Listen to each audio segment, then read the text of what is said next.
hours, and a bail application will be filed as soon as possible. Baba Londanza, Eyewitness News, Cape Town. Judges at the Constitutional Court have questioned the affordability of the National Health Insurance during the first day of hearings of a case challenging the Act. They've raised concern that the full cost of NHI is likely to be expensive and taking away from other social spending, adding the funding implications remain unclear as Parliament's process is scrutinised.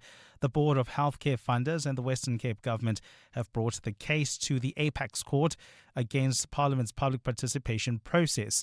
Justice Stephen Majid says taxpayers have a right to know how much in additional taxes the NHI will cost. The one thing we can't deny is that this is going to be a very expensive system. Because what you are doing is you are basically amalgamating private and public medical healthcare. It's going to be frightfully expensive. So, is it enough to say to an interested party, we are going to have to direct funds from other parts of the budget. We are going to have to increase tax. The point is how much? And Apple has agreed to pay $250 million to settle a class action lawsuit accusing it of misleading millions of iPhone buyers by falsely touting artificial intelligence capabilities for its Siri voice assistant in late 2024. Plaintiffs accused the California tech giant of promoting AI capabilities that did not exist at the time, do not exist now, and will not exist for 2 or more years in order to boost iPhone sales. The Better Business Bureau's National Advertising Division, the U.S. advertising watchdog, had also concluded that Apple falsely suggested the new AI-powered Siri was available now. The settlement filed yesterday for court approval, which includes no admission of wrongdoing by Apple, covers roughly 36 million eligible devices, the iPhone 16 as well as the iPhone 15 Pro and 15 Pro Max, purchased in the US between June 10, 2024 and March 29, 2025. Gold is trading at $4,556.70 an ounce. The rand is at 16.52 to the dollar, 22.45 to the pound, 19.39 to the euro. Brent crude oil is at $107.74 a barrel. And in the traffic, we've got an accident in Midrand along the N1 North. It happened right near New Road. It's causing delays coming out of the Baklu interchange. There's another one reported on the N1 South towards Four Ways. It's near Winnie Mandela Drive, also causing delays. A partly cloudy day in store for Gauteng with showers and thunder showers expected. The temperatures will peak at highs between 14 and 16 degrees. The top story in EWN this hour. Social Development Minister Sisi Tolashe is today expected to present to Parliament the outcomes of investigations into questionable appointments in the department and her ministerial office. EWN, in touch, in tune and independent. For the latest, visit ewn.co.za or download the EWN app. Joburg is more than just a city. It's an energy that connects us all. That's what makes this one so special. In 702, Josie My Josie Walk the Talk, hosted by the City of Johannesburg. Enter now on primemediaplus.com. You're with Clement Manyathela On 702. Let's Walk the Talk, streaming on the Prime Media Plus app, DSTV channel 856, 92.7 and 106 FM.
8 minutes after 9 o'clock. Dumelang, welcome to the Clement Manyathela show. It's great to have you with us here on 702. I hope you are good this morning. We start the show with the 702 open line on 011-883-0702. That's the number you can dial to join the conversation this hour, or send us a WhatsApp on 072-702-1702. Guess who's in Parliament today to respond to the many scandals involving her? As you've heard from Sfiso Zulu in Eyewitness News, the Social Development Minister, Sisisi Tolashe, is going to be in Parliament today. She has been called by the Portfolio Committee on Social Development, and they want to get a briefing from her about the people who worked in her office who were not qualified or who didn't even have experience. Remember that Chief of Staff? They want to know about the process to discipline the Director General and the post of the DG that was advertised, because there are certain provisions of the Public Service Act that were violated. They also wanted to answer to questions regarding the food aid / helper that worked, or that was supposed to work at the minister's official residence either in Pretoria or Cape Town, but ended up working at the minister's private home and was allegedly forced to share her salary with the minister's daughter. Remember, we spoke to the lawyer of this helper yesterday on the show. So they can't ask her about the donations of those Chinese vehicles.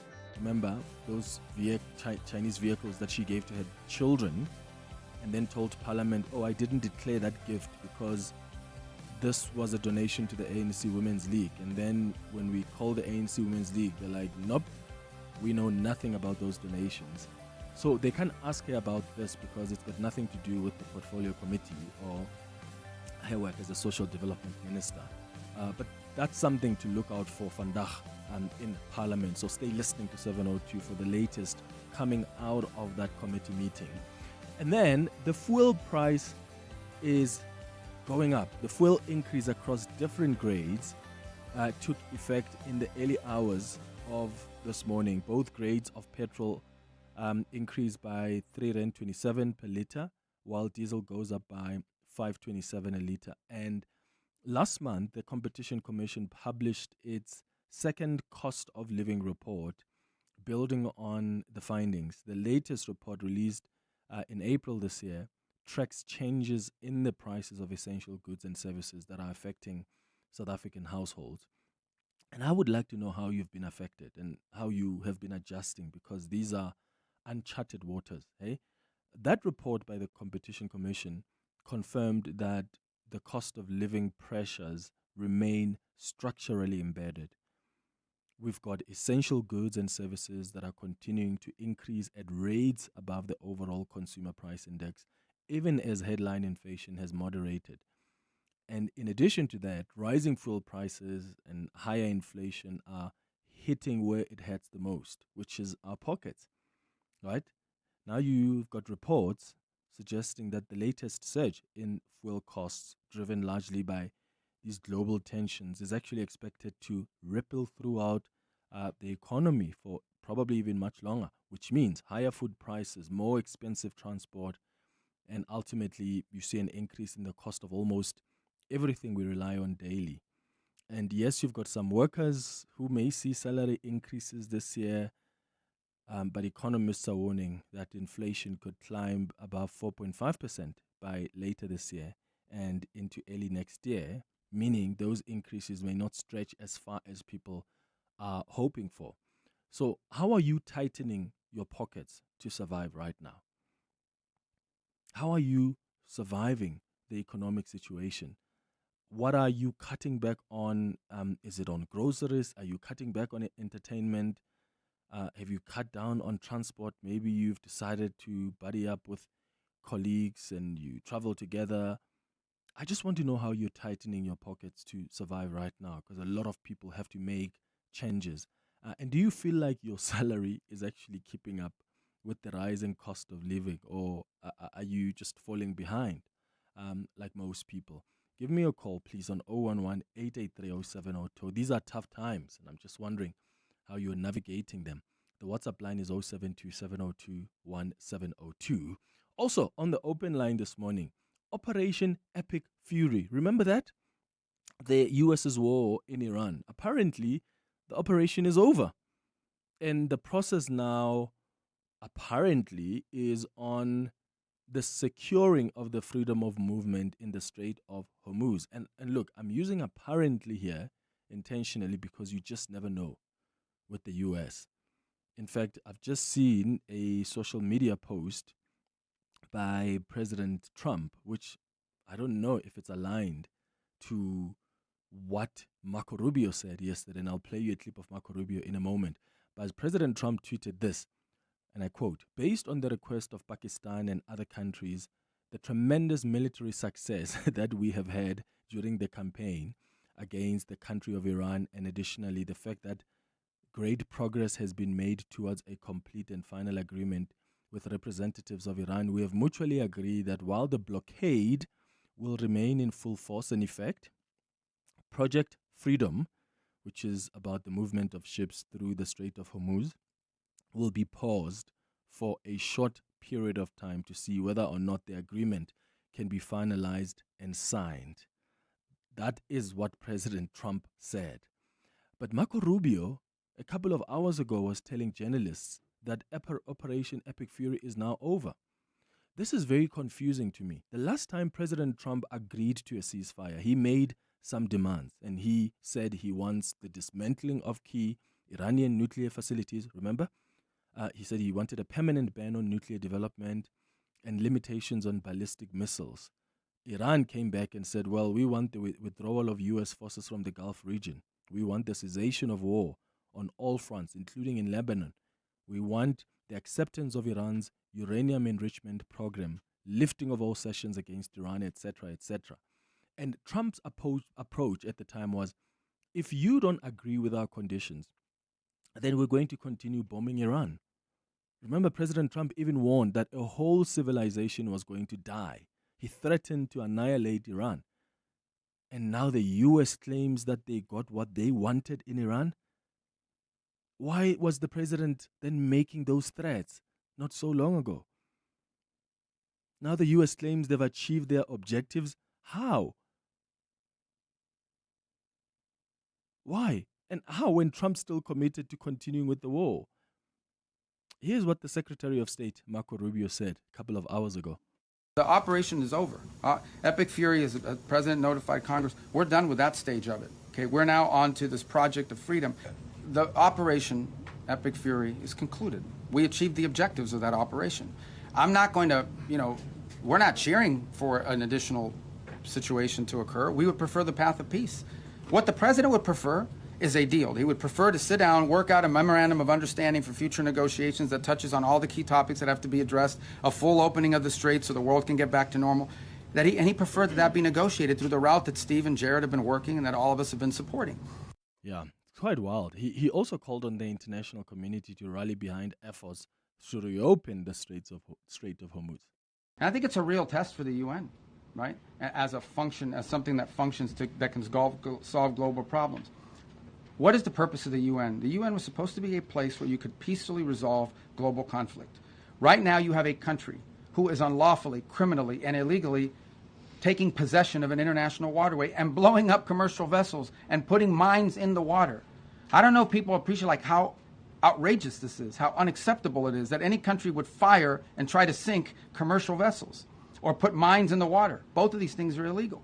And so we're going to take it to the UN, and we're going to give it another chance to be a forum in which we're not even asking people to commit troops to the region and help blow up the Iranian boats. All we're asking them to do is to condemn it, to call on Iran to stop blowing ships, to remove these mines, and to allow humanitarian relief to come through because there's humanitarian aid that's trapped. That's it. This is a very modest request. And if you're telling me that the international community and hundreds of countries cannot rally behind that, then I don't know what the utility of the UN system is if it can't even solve something as straightforward as that. And yet, President Donald Trump said the US doesn't need the help of the international community. He's consistently said that. We don't need them. We don't need anyone. And now you're asking them to rally behind efforts to reopen the Strait of Hormuz. Also, can we remember that the Strait of Hormuz was never closed? It was closed after the US started the war. And now the US wants to help reopen the very Strait of Hormuz that it helped close. Remember what we said when the war started? The first week of the war, I said on the show when we were having a conversation about it, I said, I think Iran's strategy seems to be to internationalize the war. They want to increase the collective price of the conflict so that this becomes a war against the entire global economy. And I think the idea is to have as many countries as possible affected so that they can put pressure on the US to end this war, which is why you saw them targeting other Gulf countries, Iran that is. They were disrupting travel, affecting energy infrastructure, etc. And then the world's most critical oil shipping route then becomes effectively closed. I mean, this handles a quarter of the world's seaborne oil trade, about a fifth of the world's supply of liquefied natural gas. So this war effectively paralyzed that 33-kilometer or so area that holds enough power to shake the entire world economy. And the entire world was definitely shaken. So when that Strait of Hormuz is closed, it means higher prices, higher oil and gas prices, which then push up inflation, and America itself is not shielded from that impact, even though it doesn't heavily rely on the Strait of Hormuz for energy security. But because of how oil is priced, they are affected. This is a global pricing system. So Iran managed to put pressure on the US, whether they like it or not, through the Strait of Hormuz. That was their way of fighting. I get the US has power in weapons and bombs. Well, Iran said, cool, our strategy is going to be close the Strait of Hormuz. Now the US is running around trying to help open the Strait of Hormuz that they closed by going to attack and going to war with Iran. They handed a weapon to Iran that is far usable than a nuclear weapon, and that's the Strait of Hormuz, because that's choking up global oil supply and disrupting the global economy. What do you think is the strategy of the US? Is there even a strategy? And if you also believe that the strategic objectives of this war have been achieved, please help me understand what exactly were those objectives. Because they're saying that Operation Epic Fury is finished, it's done. The objectives were achieved. What were they? I'd like to know on 011-883-0702. At 10 o'clock, we're going to be in conversation with the British High Commission. We've been hosting European ambassadors on the show. We've had the French ambassador, the German ambassador, and today the focus is on Britain. So Anthony Phillipson is the British High Commissioner to the Republic of South Africa. He joins us on the show this morning. And then at 11 o'clock, we do our Listener's Choice feature. And today we're discussing the Hanta virus. One of our listeners asked that we bring in an expert who can share more information about the virus. So we've got someone who is going to be taking your questions about this virus at 11 o'clock. And then we wrap up the show at 11:30 with the sharing space. That's the show coming up over the next 3 hours. Clement Manyathela, streaming on the Prime Media Plus app. DSTV channel 856, 92.7 and 106 FM. Morning, Clement. On the topic of how you're being affected by the sudden rise in fuel and things linked around to the fuel, there is other little costs that are currently creeping up on us. The issue where government is actually not helping us is in the fixing of infrastructure. If you look at, it's been raining quite a bit now in Joburg. I've lost 2 tires, last week alone. So you can imagine, that's an unexpected cost. And I think those are even worse because someone somewhere is not. If people were doing what they were supposed to be doing, I don't think we'll be as worse as it is right now. Anyway, glad from Randbeck. Yeah, true. Those are the added costs. I know someone who also had to buy 2 new tires because the potholes are wild. And when it's raining, you don't really see if it's a pothole. You drive in, you are messed up. Your tires are out. That costs a lot of money. So how are you tightening your pockets to survive right now? Because these prices that are going up are definitely hitting our pockets. What are you cutting back on? Because sometimes you just need agility. Things you used to do during normal times, you can't really do anymore. So are you cutting down on groceries? Are you cutting down on entertainment, on transport? How are you navigating this tough economic situation right now? Jimmy, you are calling us from Bloemfontein. Good morning. How's it, Clement? I'm all right, man. Go ahead. Sure, man. I'd like to talk on the topic about the fuel and that is affecting us and stuff. Mm-hmm. I'm a 60/60 driver, ne? Yeah. On the vehicles. So I don't know whether it's checkers or being when the petrol like rises with the rent, they give us like 120 increase. So I don't understand whether we end up delivering like mahala for the customers or what. Because now we end up taking home like 1.2 a week. So this petrol thing, it has affected us a lot. And another thing, Clement, we don't have sick leave. We don't have leave. We only off once a week. Yeah. And you Yeah. and when you're So, off, you're not getting paid. So you try your best to just be at work even when you've got other things to do or you are sick, because yes, you're when you're losing sick, out. you can't afford to skip work because then you're not gonna get paid. Even if you are sick and you say like, okay, I'll provide a sick note, they will never take that. They'll say no, get a cover, get something.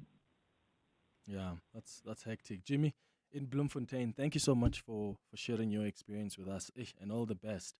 He's a delivery driver there, talking about how he is being affected by this fuel increase and this tough economic situation we find ourselves in.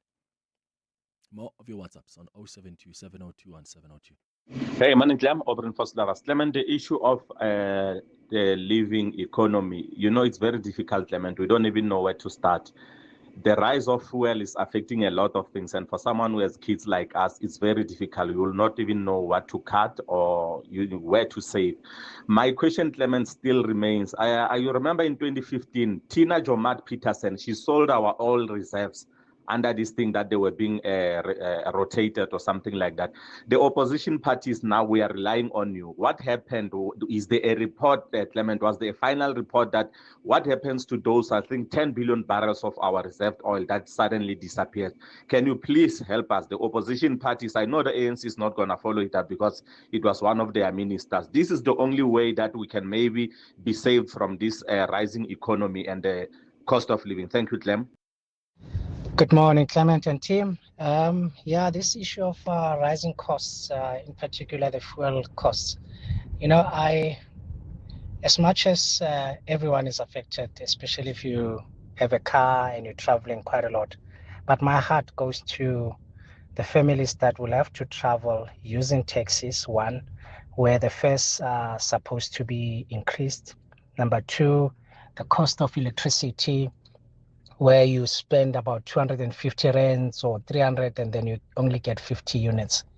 That is a real danger. And I don't know how South Africans are going to deal with this, and I don't know how South Africans are going to manage this.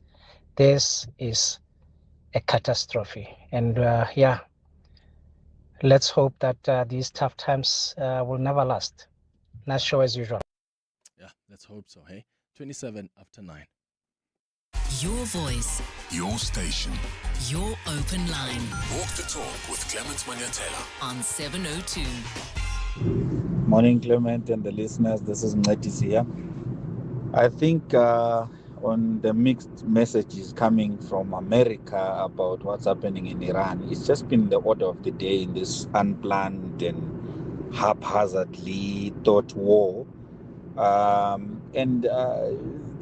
are no winners in this war. Iran can't say they won. America certainly can't say they won anything with what they did.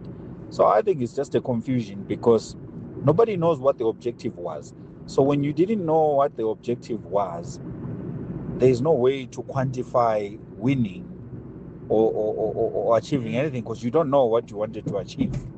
So I think it's just a confusion that has been like this since this war started. Good morning, Clement.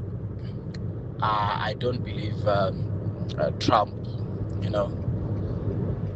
I do believe that they are taking this decision because of the World Cup, FIFA World Cup.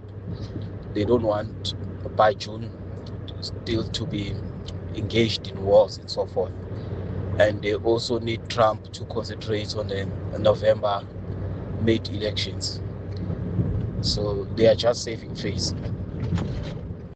I think there are lots of pressures from different fronts. I wonder if the US really even thinks about FIFA like that it would influence its foreign policy directives, like, oh, do we stop a war or not? I just think they have not won the war.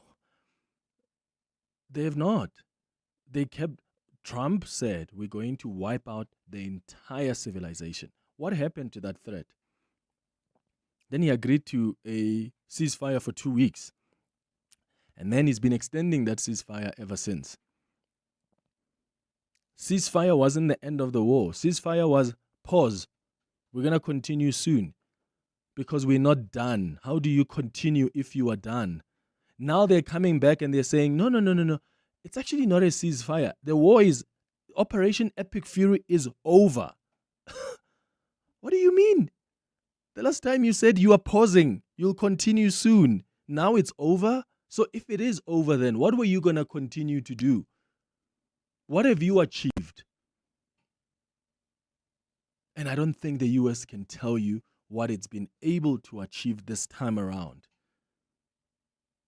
in Iran, because there's no regime change. That's what they were hoping for. Remember, Trump said to the Iranians, rise up right now. There's no regime change in Iran. Trump seems to believe that all the leaders, all the former leaders were obliterated. They're out. And yet he has been meeting with leaders in Iran, negotiating some kind of a deal. So who are you meeting with really? If the leaders are no longer alive, you took them out, all of them. There's never been a strategy to this war. As I've always said, at least in my view, it's a bomb and hope strategy. You just bomb your way through and hope that your desired outcome comes out. But that comes at a very, very huge risk. And I think America is paying the price for that. It's 9:31. Let me know your thoughts on Operation Epic Fury now being over, apparently, according to the Secretary of State, Marco Rubio. And if it is over, what do you think America has achieved in this war in Iran? 011-883-0702. More of your calls and WhatsApps after the headlines. Fiso, good morning. Thanks, Clement. Good morning. Severe weather has wreaked havoc in some parts of the country as residents continue to be warned to be cautious. A tree fell on several houses at the Makaos informal settlement in Germiston this morning, leaving one person dead and 3 injured. Ekurhuleni Emergency Services Team spokesperson William Tladi says the area is flooded. Meanwhile, flooding has claimed the lives of 2 people in the Northern Cape. Social Development Minister Sisisito Lashe is today expected to present to Parliament the outcoming of investigations into questionable appointments in the department and her ministerial office. The Public Service Commission was asked to probe the appointments of a special advisor and a chief of staff in her office following exposés about whether they were suitably qualified. And a teenager has killed 2 staff members and wounded 2 other people in the latest school shooting in Brazil. The 13-year-old boy was arrested over the attack at São José Institute, a junior high school. Police say the teenager, who's a student at the school, entered the building and fired several shots in the passage leading to the principal's office. Those are the headlines. This EWN and more at 10 or as it happens. EWN Traffic. traveling in Midrand, we've got delays on the N1 North. This is due to an accident reported right near New Road. Delays coming out of Allendale Road. Please be on the lookout for delays as well on the N1 North, just as you come out of Olifantsfontein Road. We do know that traffic lights are out of order there, and that's the reason for that hold up. If you're traveling in Sharon-D, we've got an accident reported on Malibongwe Drive. It's right near the N1 exit. It is causing heavy traffic volumes coming out of Beles Drive.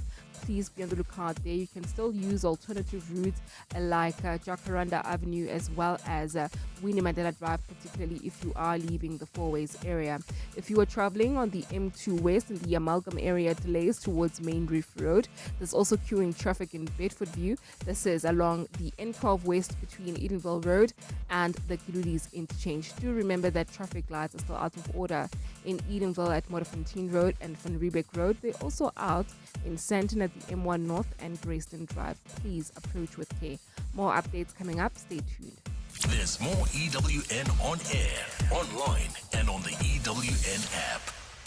Africa Milani. Weekday mornings, 4 to 6. There's a worrying drop in the number of vaccination rates reported in Gauteng, and health officials understandably are raising the alarm. We are quite concerned about the drop of vaccination of children. After birth, there's immunization schedule that is presented to parents on when the parent need to take the children to a medical facility for those mandatory vaccination. We have realized that the children under 1 year, there's been a significant drop when we look at our statistics. Steve Mabona, spokesperson for the Gauteng Department of Health.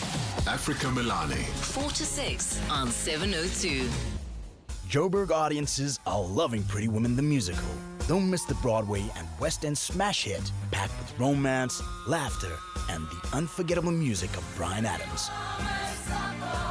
Now on stage at Monte Casino's Teatro for a limited season only until 31 May. Book your seats now at showtime.co.za. Beyond the movie, Pretty Women, the love story you know, the musical you'll never forget. Brought to you by Showtime Management. You can become a victim of a legal problem: wrongful arrest, assault, uncontested divorce, rental disputes, maintenance matters, or labor problems. It can happen to you. Clientele Legal provides tough professional lawyers for an affordable monthly premium. Our legal team is standing by to assist you 24 hours a day. Join today. SMS Legal to 48721. That's legal to 48721. Clientele General is an authorized FSP and licensed non-life insurer. T's and C's online. Standard rates apply. Chamberlain is now in the 4th generation and at 10 locations throughout Gauteng. Our differentiator is our long-serving and loyal staff. Available, knowledgeable. Can we help you? Big on stock, strong on service, built on values. Chamberlain, famous for hardware since 1903. Your voice. Your station. Your open line.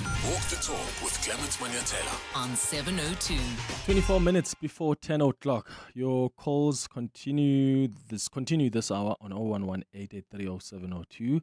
I'll come to your WhatsApps in a moment as well on 072-702-1702. We're talking about how you are navigating this tough economy. How are you tightening your pockets to survive right now? Given these rising fuel prices and higher inflation, because that's hitting us where it hurts the most, and that's our pockets. And I'd like to know if you are cutting down on anything. Are there things you have cut down on because you're just trying to, stay above the waters? And do you even feel like your salary is keeping up with the rising cost of living, or are you falling behind? We're also talking about Operation Epic Fury because the US's war in Iran through this operation apparently is over, according to Marco Rubio. I played you a clip earlier of Marco Rubio saying Operation Epic Fury is over. We have achieved our strategic objectives. And I'm asking, maybe you understand what those objectives are. And if those objectives were achieved, when did the US realize that they are achieved for them to end the war? Because my understanding is that the ceasefire was to try and negotiate something, or else the entire civilization of Iran was going to be wiped out. They're going to annihilate Iran.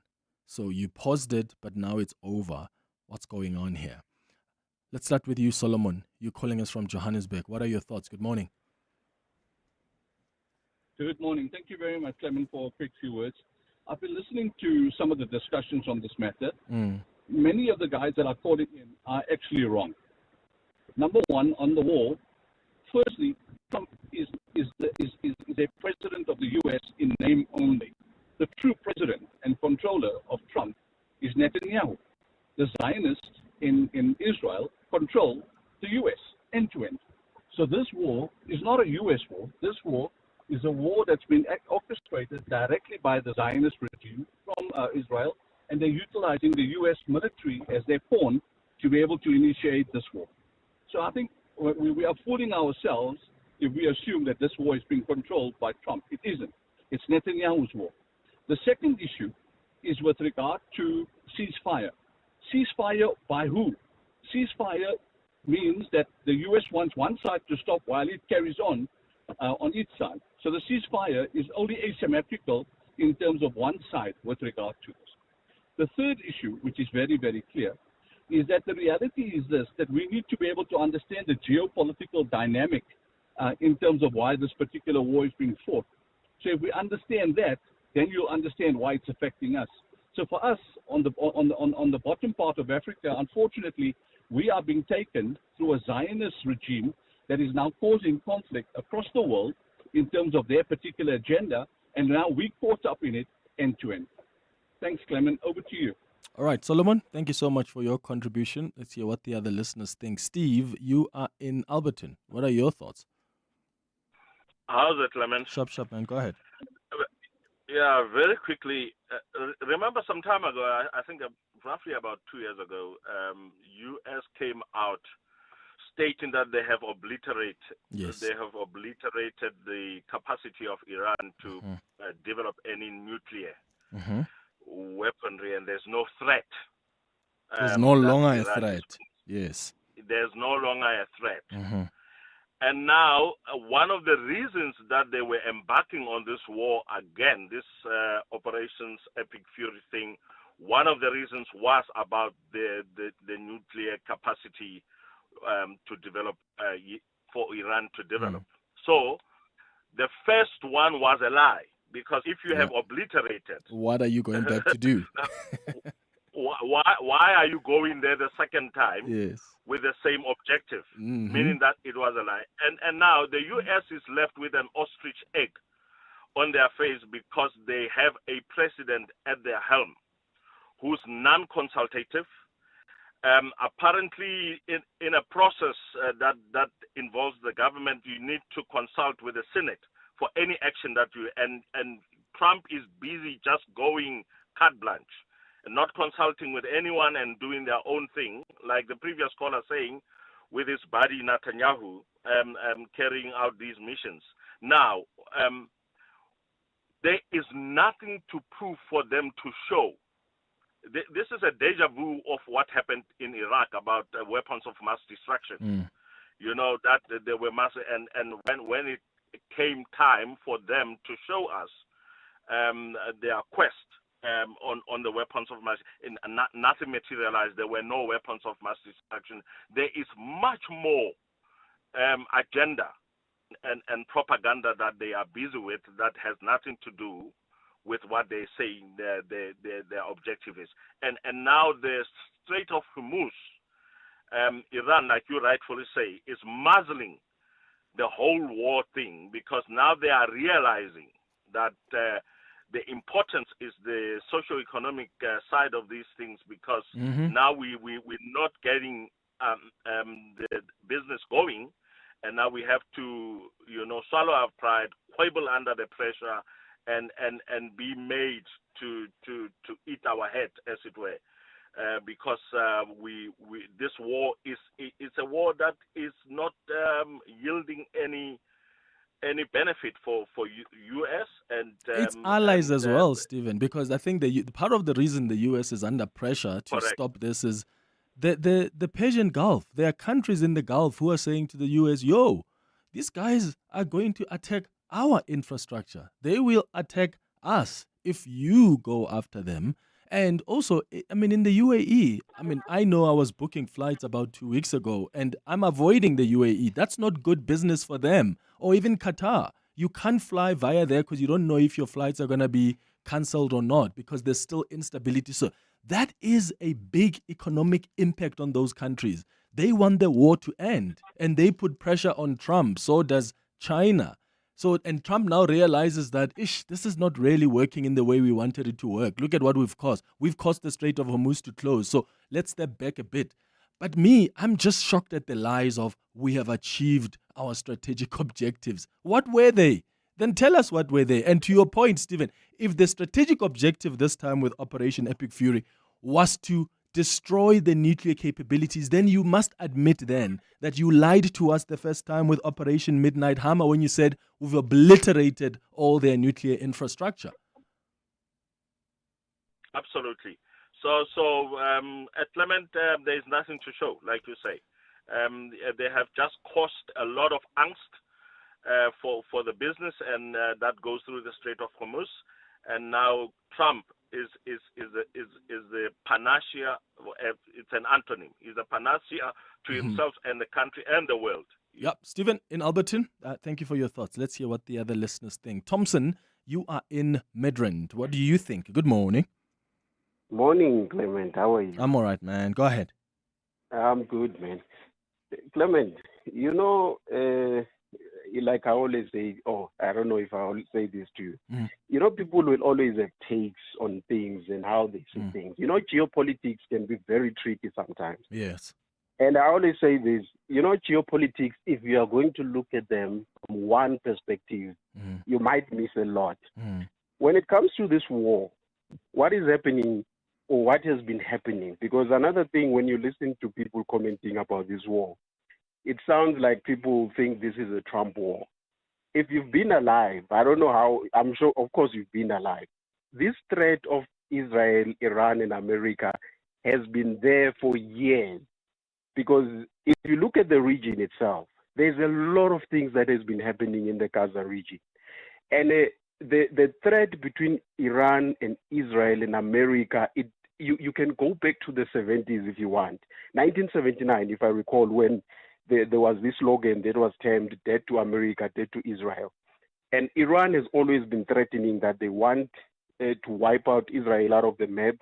And Israel has always been threatening that they want to attack Iran because Iran cannot obtain a nuclear weapon. It's been a merry-go-round for years. Ultimately, there was then a decision, because there's also other factors that comes into play, which is the Chinese taking over as the superpower. Now, when you look at what has been happening, dating back years, and the current geopolitics of when Trump takes on power, and the Chinese were in this. In fact, they are going to be a superpower in any case, because the Americans will try whatever they do to slow down the Chinese dominance. But it's going to happen. But what Trump has actually, if you look at how the Americans have moved, it was just basically in a way to slow down the Chinese. So what I'm saying, because I don't have much time, to summarize this whole thing, there's a lot of factors. The objectives of the Americans were, if you ask, has the Americans actually managed to achieve their objectives? I would say partly, but it's an ongoing thing, because remember, they have managed now to actually whatever the bombings they've achieved, we don't know, because we're getting. But we can't say partly success, Tom. So if you say the objectives are partly achieved, you have to give me at least that part that you think is achieved. I was coming to that. If you look at what has now happened, because now obviously Israel has managed to, with the help of the Americans, go and bomb Iran, which is something that they've been threatening each other for years. The objective was to make sure that they weaken or neutralize Iran, and also weaken and neutralize your Hezbollahs and your what you call this other the Houthis, the one operating in Palestine, the Houthis. The Hamas. There's a lot of groups, the Hamas. Yes, there's a lot of groups that are operating, especially in what you call. There's this country that Israel always bombs. Is Lebanon. Lebanon and all those countries. So and Iran are the ones who are arming those guys to make sure that they hit Israel all the time. So now what the Americans and the Israelis have done with these bombings of Iran, that has been neutralized. So that in a way, that's what I'm saying, they've partly achieved what they want to do have achieved. What's the test of neutrality, Thompson? And maybe you're right? I'm trying to understand what's the test of neutrality? When you say they've been neutralized, are you saying tomorrow we're not going to have like Hezbollah firing like a missile at Israel? Like, are you saying that those proxies of Iran have completely been obliterated or they're completely neutralized? I want to understand that test because I'm not sure you have evidence right now that shows that in the next 2 months, Hezbollah or the Houthis or Hamas or whoever is not going to go on attack against Israel. We don't have evidence of that. Yeah, you see, that's why I'm saying partly, Clement, because remember right now, from where we are sitting right now, we don't know we don't know the damage that has been done, one, to Iran, two, to Hezbollah, in terms of their infrastructure and their capabilities. We don't know the enrichment that Iran has been doing, how much of it has been hit, because there's a lot of, reports that are coming. But all that we will see as time goes on. Okay. But again, as I'm saying again, remember, as I'm saying, there's a lot of factors that are being, should be taken into consideration when you're looking at this war. And for us, unfortunately, why we are suffering when it comes to the oil, because what Iran had then decided to do, because this is a war between them, Israel, for the Gaza Strip. But now Iran has decided to say, look, because now these guys are attacking us, we are going down with everyone.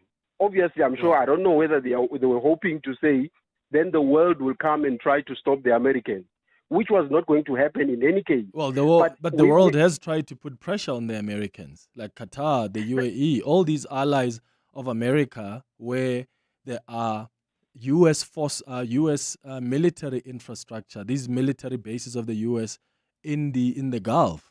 Those countries have put pressure on the U.S. because they are being, like I gave a practical example of flights, Thompson. There are so many people who are scared to fly via some of those countries in the Gulf who are really at the center of connecting travel. And that is affecting the economies of these countries. Do you think these countries are not sending out letters and having meetings with the Trump administration to say, yo, just ease up a little bit? Trump is supposed to meet with China. I don't know if that trip has now been postponed. I mean, China is going to raise those concerns because the U.S. said, China, don't help Iran with any weapons. But also, as the U.S., you must also be able to say, okay, China, don't worry. The oil you've been getting through the Strait of Hormuz, we're not going to strangle that blockade, that Strait of Hormuz much longer because it affects you. So if you're saying to China, don't help Iran, you also can be choking the economy of China by blocking the strait or still engaging in war that affects China economically. And not just China, Clement. Remember, this is affecting all of us. And the pressure will be coming from all sides. There are people who are talking to Iran. There are people who are talking to U.S.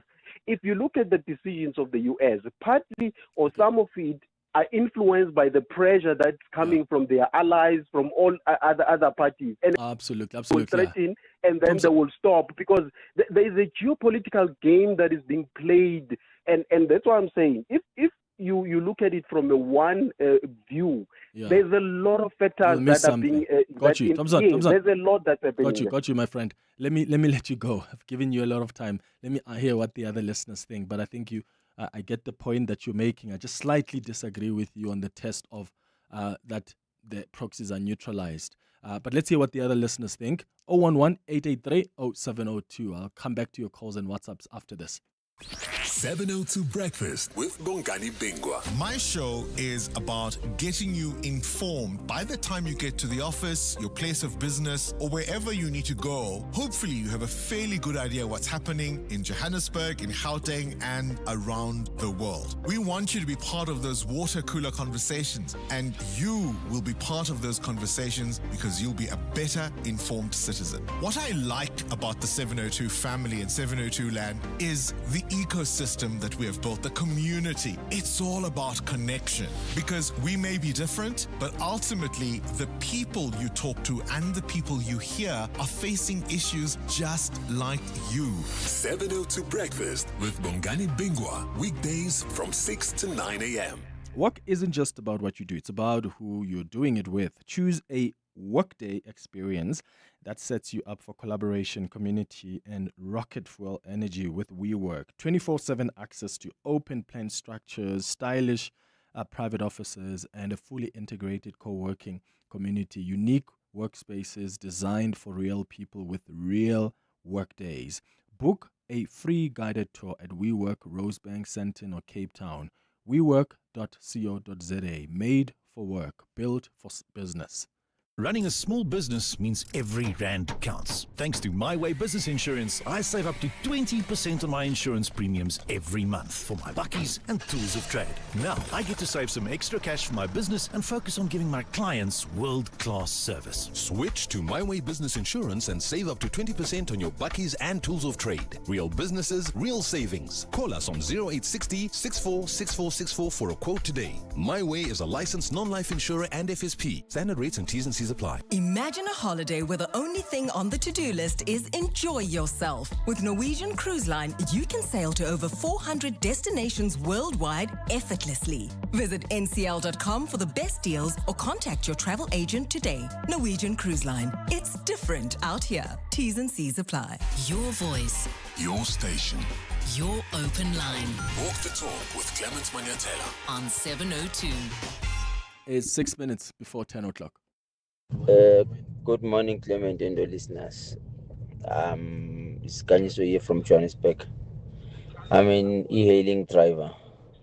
The more fuel goes up, the more Uber prices go down. They never increase for us drivers. Instead, they increase their commission. As e-hailing drivers, we are really in very bad situation now. We're not making any money in this business. We're just transporting people for free. And I know that they won't even increase the prices for the next years or so because they never do anything. Morning, Clement. The situation in the country, it's so sad. It's saddening. We don't know how we're gonna survive. With the petrol going up, and obviously ripple effect on the food, etc. And with the crime as well. Yesterday I witnessed, in one of the malls, an old lady who was left with, the two children crying in tears. They got mugged, because, the pensioners, they get paid in South Africa from yesterday. In Joburg from yesterday, rather. So, it was sad. So how is that old lady going to survive with the crime, with the rising food, everything? It's so sad. Thank you. Good morning, Clement. This is Clement. I don't even know where can I cut the cost, because everything that I have, it needs to be the way it is. Transport of our kids, transporting myself to work, electricity, which is too high, tax and rates and all that. Now it's petrol. Food will be higher. I don't even know what will happen to us in South Africa. Good morning, this is Matthew. Your voice, Your station. your open line Walk the talk with Clement Manyathela. on 702. Clement, Trump didn't know where he was going. Netanyahu pulled him down there. And they thought this is going to take just few days and it will be over because there was that strike there. And unfortunately, it has embarrassed them. Thank you, Clement. It's Nimrod here. Good morning, Clement. I think the USA took a right decision by stopping this war. So it doesn't matter about the threats that Donald Trump made. The most important thing is that the war is over now, and then things can get back to normal. About the threats that they've made, that's not important. So the world should just be glad that they've decided to stop that catastrophic war, and then so we can all move forward peacefully. So yeah, that is the most important thing. It's not about what they have said and they have not done. So the most important thing is that people are safe, and then life will continue as normal. Thanks, Pastor C012. Well, that's for now, Pastor C. Let's wait and see if we're not going to get a Truth Social post that suggests something different. Because that, my friend, is possible. It's 2 minutes before 10. Part of the 702 family. Hi, I'm Katlego Mosue. I'm a 23-year-old boy from Johannesburg, South Bosonia. And I love listening to 702 because it is informative and it keeps us up to date with current affairs. Welcome to our 702 family. Let's walk the talk. Whether it is a CCMA referral, problems with a mechanic, unfair blacklisting, or an uncontested divorce, Clientele Legal offers professional legal services to all South Africans. Our plans are affordable, and you receive up to 745,000 Rand worth of legal services per year. We cover civil, criminal, and labor-related matters. Our nationwide legal teams are standing by to support you 24 hours a day. Plus, all plans include a 5,000 Rand bail benefit. Join today. SMS LEGAL to 48721. That's legal to 48721. Clientele General is an authorized FSP and licensed non-life insurer. T's and C's online. Standard rates apply. The National Council of and for Persons with Disabilities, NCPD, has officially launched Casual Day 2026, calling on South Africa to beat as one. Get your stickers and supporter items today. Beat as One celebrates how our different rhythms come together to create something extraordinary. Casual Day has been making a difference for over 32 years. Visit casualday.co.za to learn more. This is EWN. Good morning, I'm Sfiso Zulu. Severe weather has wreaked havoc in some parts of the country as residents continue to be warned to be cautious. A tree fell on several houses at the Makaosi informal settlement in Germiston this morning, leaving one person dead and 3 injured.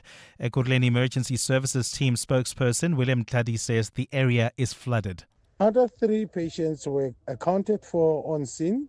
They escaped with minor injuries and were transported to nearest medical facility for further care. The cause of an incident will be part of an investigation.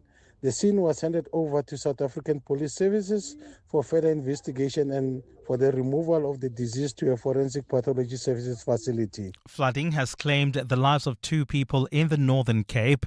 The National Disaster Management Centre teams retrieved the bodies yesterday.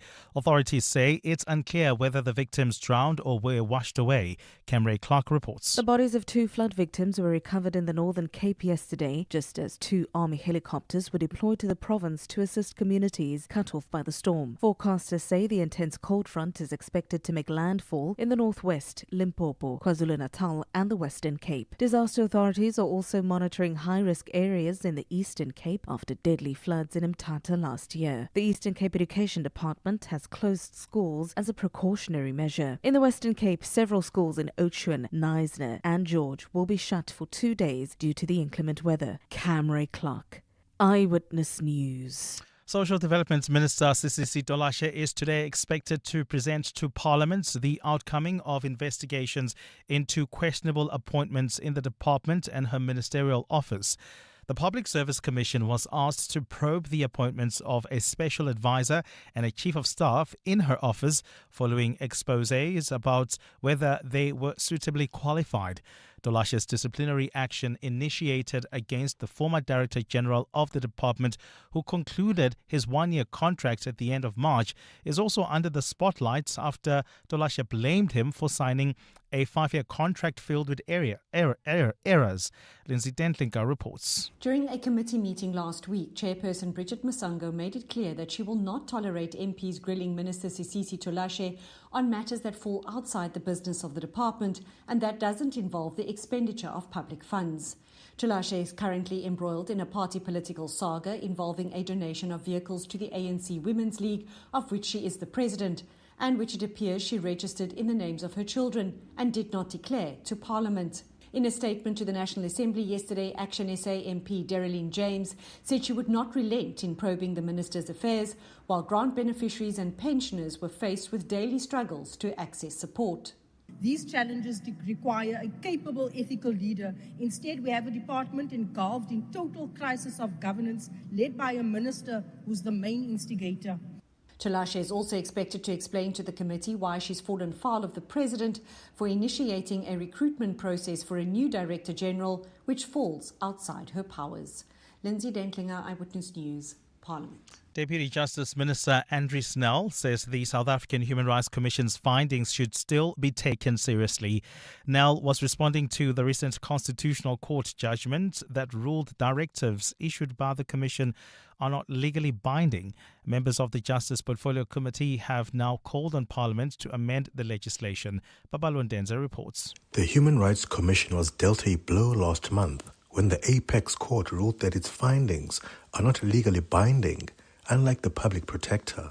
But the Commission says it has accepted the judgment and the setback, but it won't be deterred from investigating human rights violations. Deputy Minister Andrew Snell told the Justice Committee yesterday that while they will still study the judgment carefully, the Commission is still a powerful institution. Constitutional Court says that it must be stressed that recognizing the absence of binding remedial powers does not diminish the constitutional importance of the South African Human Rights Commission or render its work ineffectual. The South African Human Rights Commission is far from toothless. Acting CEO Crystal Pillay says they will be taking steps to address the ConCourt judgment. While we don't have enforcement powers, we will definitely be implementing a strategy to ensure that we engage fully on the amendments to our Act. Babalo Ndenza, Eyewitness News. And a teenager has killed 2 staff members and wounded 2 other people in the latest school shooting in Brazil. The 13-year-old boy was arrested over the attack of São José Institute, a junior high school in Rio Branco. Police say the teenager, who is a student at the school, entered the building and fired several shots in the passage leading to the principal's office. He surrendered to police after the attack. His stepfather, who owns the pistol used in the attack, has also been arrested. Gold is trading at $4,556.70 an ounce. The rand is at 16.52 to the dollar, 22.45 to the pound, 19.39 to the euro. Brent crude oil is at $107.74 a barrel. And in the traffic, we've got heavy traffic volumes along the N12 West. This is between Edenville Road and the Kidulis interchange in the Bedford View area while traveling in Sharon Lee. An accident along Malibongwe Drive. It happened right near the N1, causing delays. A partly cloudy day in store for Gauteng with showers and thunder showers expected.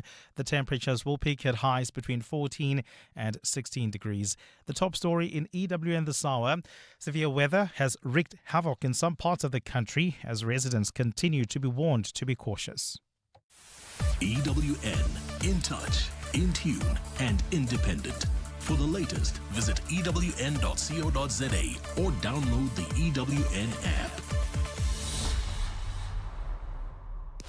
On Sunday, 26 July, 7:02 Josie My Josie Walk the Talk unites us all in the iconic Joburg CBD. 7:02 Walk the Talk. Enter now on primemediaplus.com. You're with Clement Manyathela On 702. Let's Walk the Talk, streaming on the Prime Media Plus app, DSTV channel 856, 92.7 and 106 FM.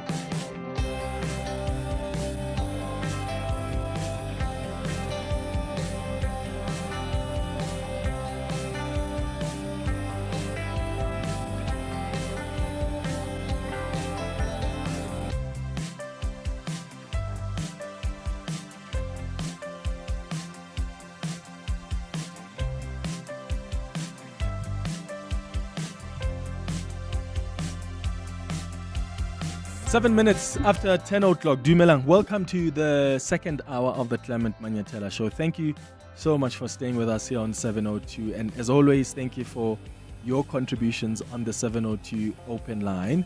And as I always say, because I truly mean it, is I do appreciate those contributions. I think, we help each other understand things a lot better. I met someone yesterday when we were broadcasting live from the Wanderers Club who said, they're a big fan of the show, but they don't call in.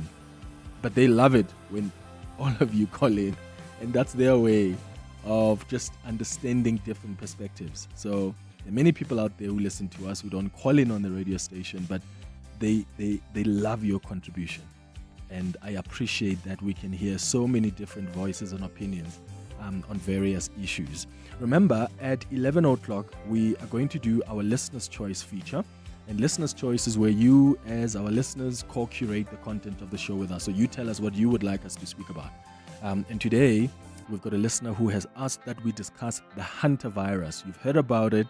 One of our listeners said, bring an expert who can share more information about this virus.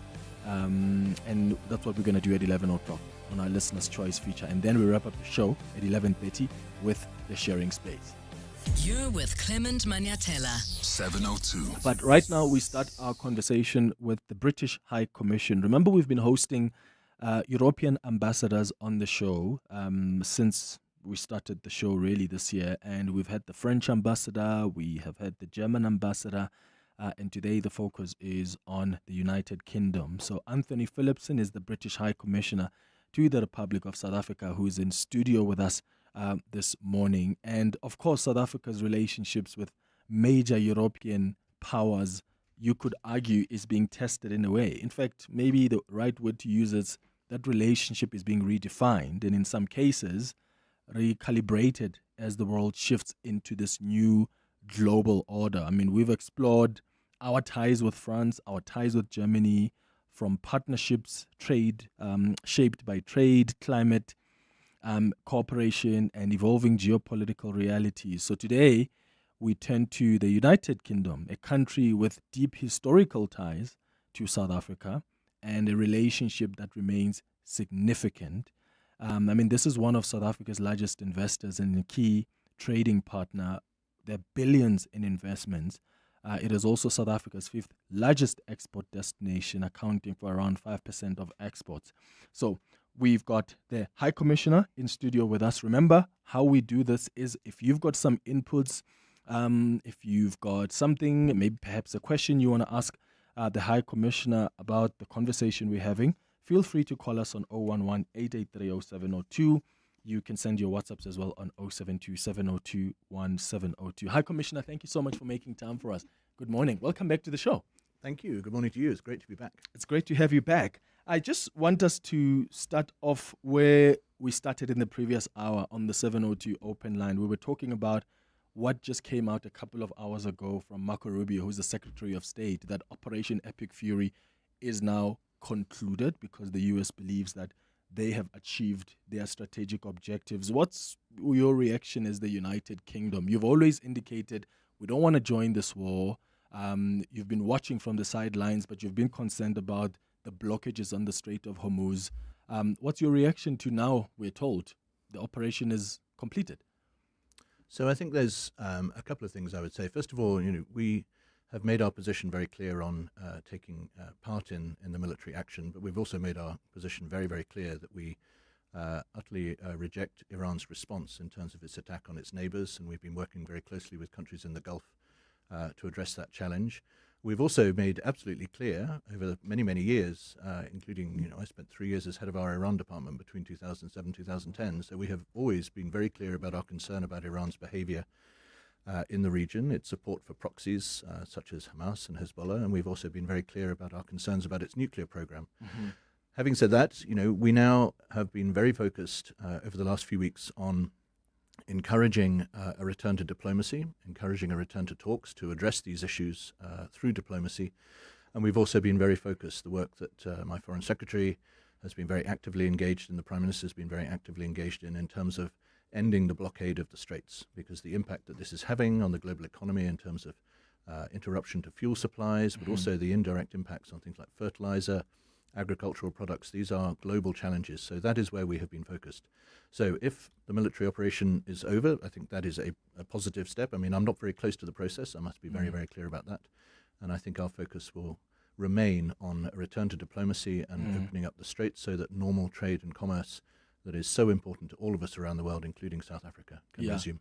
So how could you intervene to protect your allies in the Gulf without necessarily being seen to be intervening and being part of the war? Because I saw the U.S. President tweeted a couple of hours ago, put on his on his Truth social media platform and said that the international community must also rally towards the efforts to reopen that Strait of Hormuz. What does that mean in practical terms? Like, would you be willing to allow the U.S. maybe to fly off their planes from your bases in the Gulf? So, I mean, I would observe, we have been allowing the U.S. to use our bases both around the world and indeed in the UK as part of the defensive operations following the initial phases of the attacks. We ourselves have also been active with our own military assets in the Gulf, working with partners through air assets and naval assets to help protect them from the Iranian response. Yeah. And then I think the focus over the last few weeks in terms of the Straits of Hormuz has been putting together, an international coalition, so a number of countries coming together, and we have issued statements together, making clear that the imperative for us is reopening the Straits, resuming normal commerce through the Straits of Hormuz, and that is what our focus is going to be on. What that looks like, I think, will depend on when we can get into a full conversation to understand what reopening looks like. I mean, again, I'm not the expert. My understanding, not least from reading news reports like you have been, is that there are some concerns around: do we know where the mines have been laid? So how do we clear the mines from the shipping lanes, and how do we make sure that people can trade back through the Straits of Hormuz with confidence? Do you support, as the UK, the blockade by the United States? I think we have said that the imperative is to get back to diplomacy and get back to talks to make sure that the issues at hand can be addressed and that normal commerce can be resumed. Yeah, and lastly on Iran, as the UK, though, do you believe that this war was justified this time around? As I say, we have been very clear that we have had long-standing concerns about the actions of Iran, but we think these should be addressed through diplomacy, and that is our focus now. Yeah, and let's hope that something will come out of these talks in Pakistan. Because everybody's placing their hopes on them. All right, I want to move to our relationship now with South Africa because we have a long-lasting relationship. I mean, the UK often describes South Africa as a strategic partner, but relations sometimes, we disagree on other things like it's usual with any other country. But how would you characterize the current state of relations between South Africa and the UK? How has it evolved over time? So, as you say, we have a very long-standing relationship. It is rooted in our shared history, and not all of that history has been straightforward. I think we talked about this the last time I came and joined you in the studio. But I think what we are now focused on is our modern-day partnership between, and as you say, it is a strategic partnership. South Africa is a key player in Africa, a key player in the global fora, including having chaired the G20 last year, and we thought that was a hugely significant as well as successful year for South Africa, and we commend them for their successful chairing of the G20. The partnership rests on a number of shared challenges around inclusive economic growth, climate change, supporting South Africa's just energy transition. We have some very, very deep partnerships in health, in science and innovation, and ultimately I think we are united by one common ambition, which is to create more prosperity, more security for the citizens of both countries, but also working together for the world. And I think those are the key planks of our modern day partnership. That is, I've always said in my almost 5 years here that we have always been very conscious of our history in this country. We have always been very respectful of the footprints. I always say that the UK has left in South Africa over the centuries. And the phrase that we use, and we draw on the words of His Majesty the King when he hosted President Ramaphosa for the state banquet in November 2022, is that we need to understand the consequences of our shared history if we're going to unlock the potential of our common future. And we are focused on both of those as we build that modern day partnership together. Yeah. How do you think we understand those consequences of those footprints that you speak about? Do you think there's been a conversation between the UK and South Africa on how we even deal with the consequences of those footprints? So I think the way I feel about it is that whenever we are talking with our South African friends and colleagues about understanding the challenges that we face, designing policy solutions to those challenges, and then implementing those challenges together across those key themes that I mentioned, we have always got to have in the back of our minds, where we have come from. And so, if I take, for example, the just energy transition, there have been times when I think we, and indeed our other partners in the International Partners Group, France, Germany, the EU, the Netherlands and Denmark, there have been times when we have been accused of telling South Africa what to do. I feel that we have always made very clear we are not telling South Africa what to do in that area or indeed in any other. We are working with South Africa because they have identified an ambition to carry out a just energy transition. We are bringing our expertise, we are bringing our investment, we are bringing our partnership in order to help them understand the challenge and then deliver that challenge together. And I think it's always important to make it that way around. Yeah. And how does the UK then perceive South Africa as a strategic ally in shaping global economic growth? Where are we at that level? I think South Africa is just such an important voice in this. I mean, as you said in your remarks at the beginning, the UK, actually, we are the biggest international investor in South Africa. South Africa is responsible for a quarter of all of our trade with the whole of Africa, and half of the investment in Africa is here in South Africa. So it's a hugely important economic player. But it's also a hugely important voice in the global fora. So at the World Trade Organization ministerial meeting in Cameroon a few weeks ago, we were working alongside South Africa to try and advance the multilateral agenda. We work with South Africa in the G20. I mean, it's, to me, is one of the apex organizations in terms of the global conversation about the economic challenges that we face and how we work together to respond to them. Yeah. And so I just think in terms of, the phrase people use is South Africa is a key voice in the global south. I think that is absolutely right. And we want to make sure that we are working alongside South Africa in that context. Yeah. Do you think that voice, though, is still loud enough outside of the global south? So as a key voice that perhaps is more respected, taken seriously, quote unquote, from the global south, are the powers that be listening? So is the worst, do you think they take South Africa's voice seriously? I do. And as I say, I mean, obviously in the context of the G20, chairing the G20, a hugely significant moment. The first time it has been chaired, well, since it moved into sort of its leaders, the summit architecture after the global financial crisis, but the first time it has been chaired in Africa. And I think for many people, we felt that was beyond time. So I think there was a big, important moment, and I think its voice was certainly heard. I think, this is a very complicated world that we live in at the minute in terms of the geo-economics and the impact on the global economy of what is happening around us. So I think, we all need to make sure that our voices are heard and heard clearly as well as loudly. And we need to make sure that we are building that partnership going forward. Yeah, there are, of course, other multilateral organizations that South Africa wants to be part of, and they want that voice then to be amplified there. Let's take the United Nations, for instance. South Africa always says we need to be, part of, permanent members on the Security Council.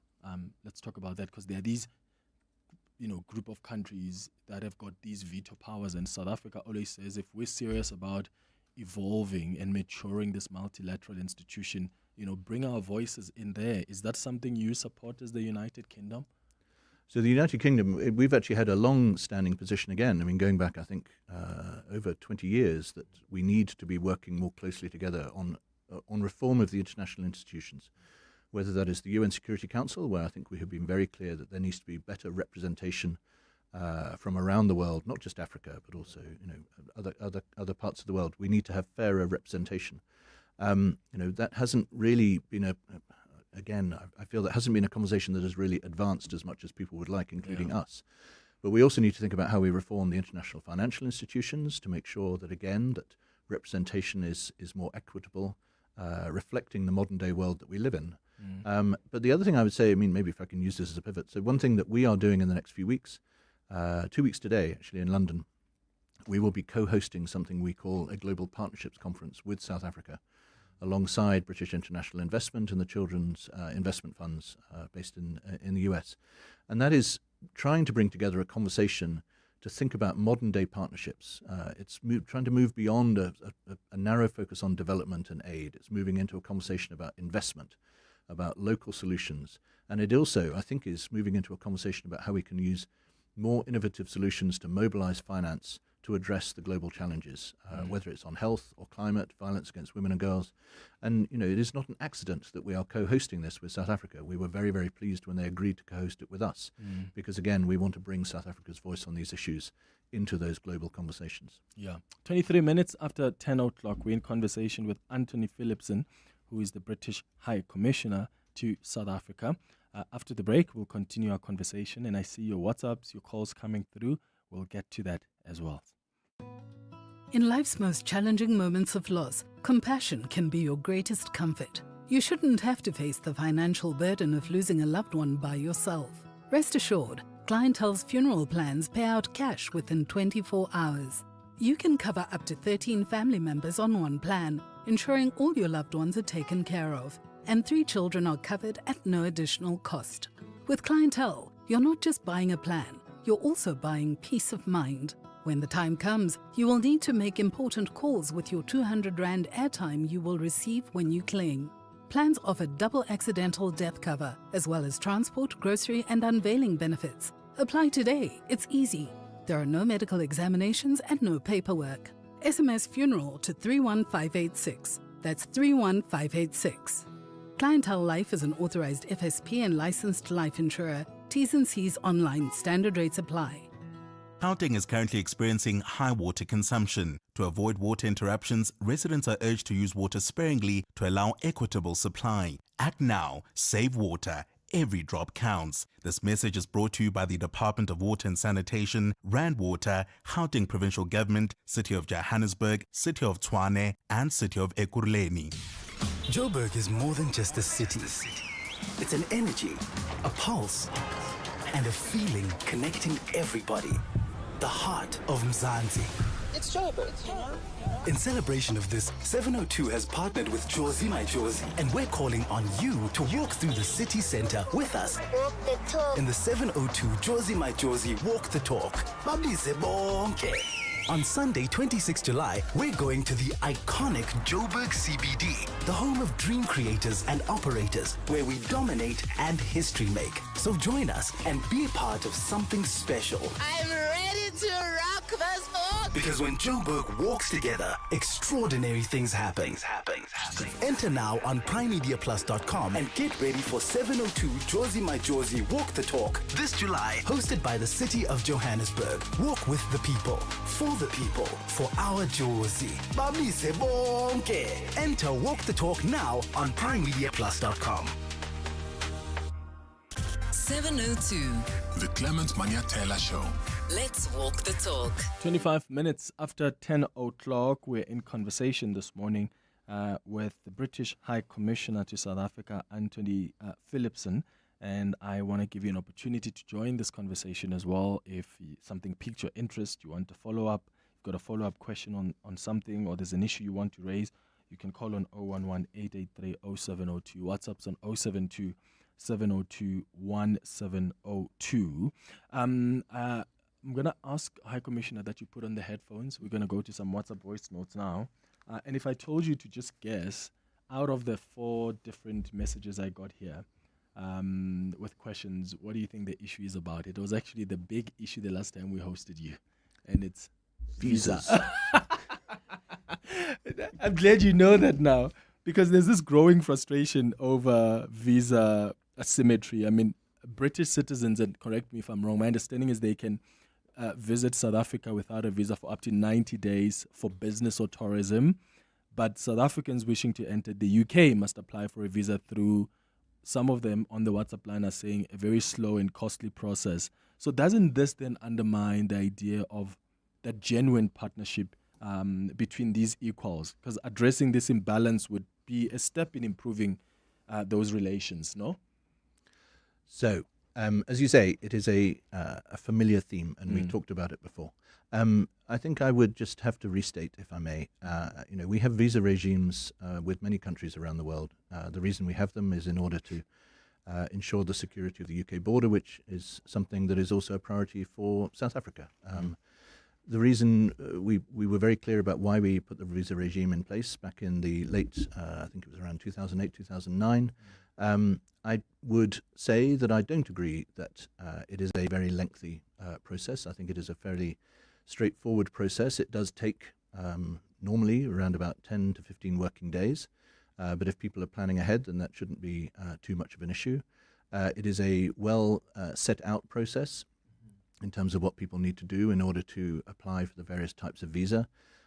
We always tell people that it is possible to apply, for example, for a 10-year visa, and then you don't have to worry about it for another 10 years. We also offer a number of what we call priority services if people need a quicker visa. One thing we have done that I think is positive is in the last few months we have introduced e-visas, so you don't now have to leave your passport at a visa application center and be without it for 3 weeks. You apply, you hold on to your passport, and when the visa is granted, you log on through an app, and it is all done electronically. So I think we are always looking for ways to make the process smoother, easier to engage with. But as things stand at the minute, I'm afraid we have the visa regime in place for reasons that we explain and that are clearly set out. Yeah. I do recognise, of course I recognise, that there is an imbalance in terms of that we don't need visas for UK citizens coming here. That is one of the reasons I think why the UK is the biggest source of tourism for South Africa, and that is a big important contribution, of course, to the South African economy. Yeah. WhatsApp 072 702 and 702. Good morning, Clement. I think for me, our partnership with the UK has largely been one-sided, right? And I think the UK has benefited. I mean, we know historically we were colonized by them. And and I think for us, I don't see where we are benefiting as South Africans, because even till today, you need, if you're a South African and you want to go travel to England, you need to pay for a visa. And that in itself, I mean, you think about all the visa fees that South Africans pay annually, you know.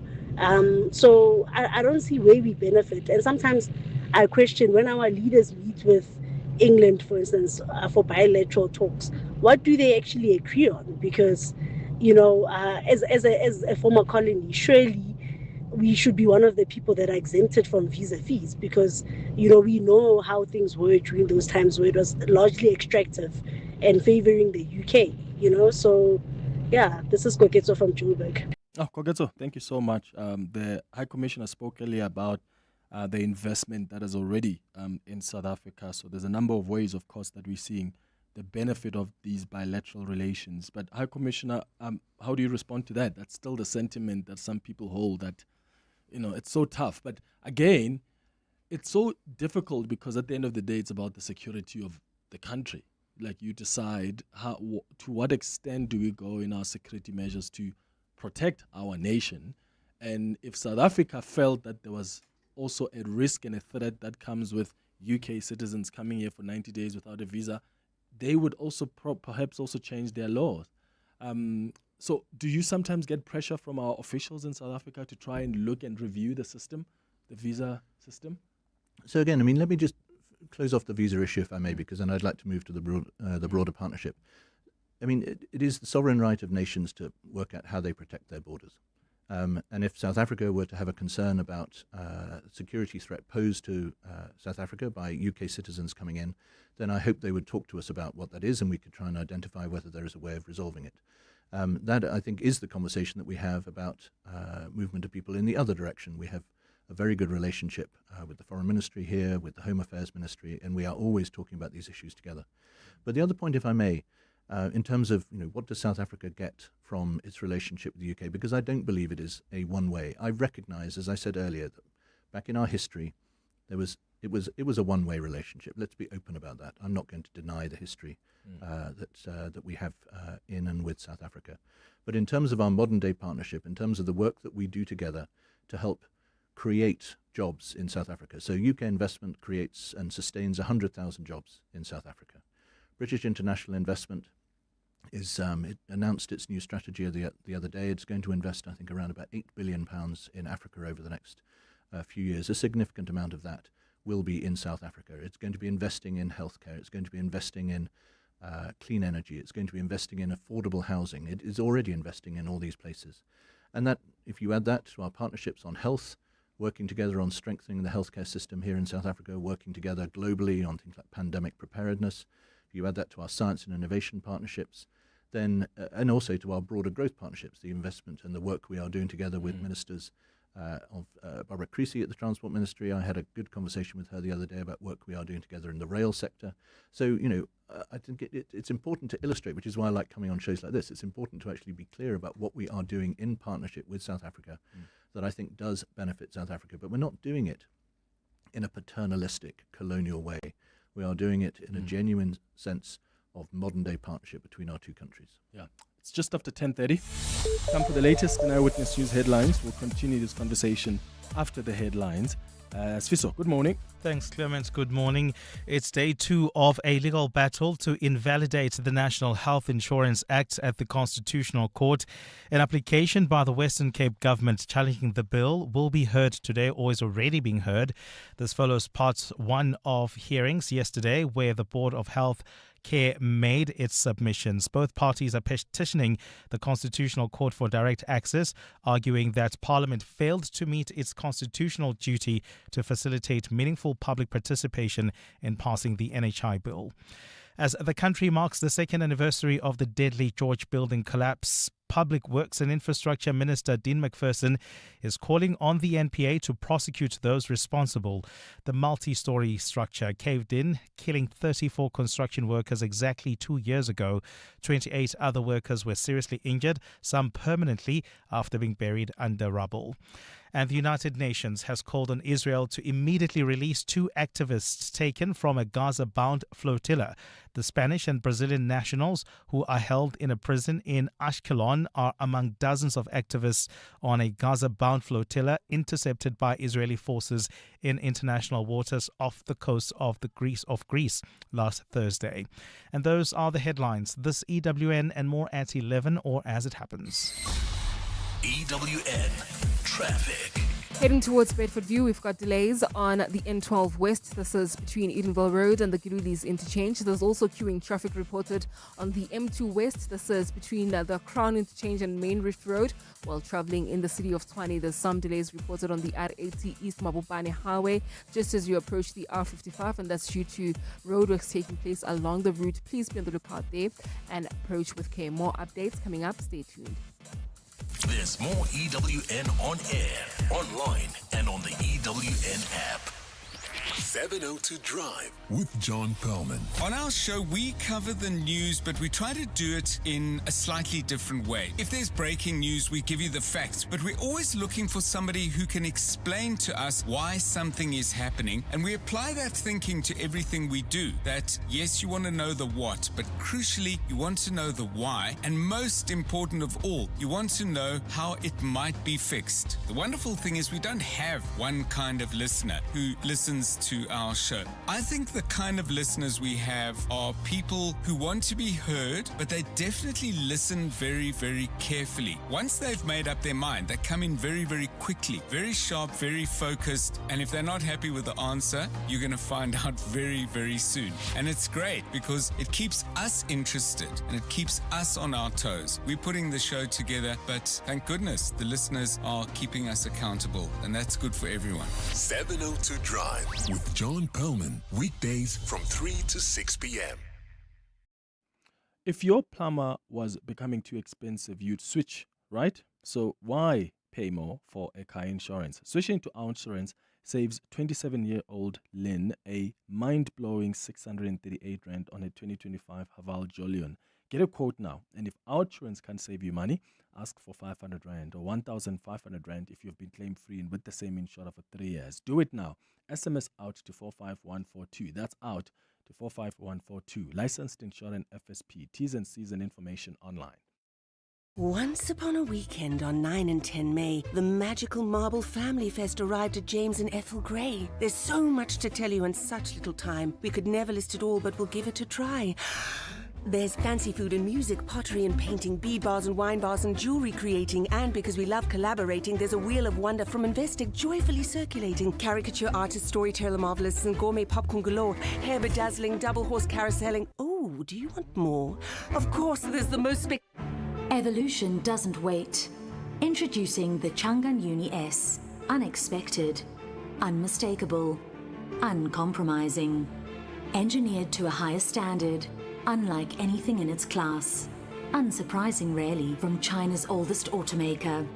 Trusted by 30 million drivers worldwide. Visit chang'anmotors.co.za for more. The Chang'an Uni S.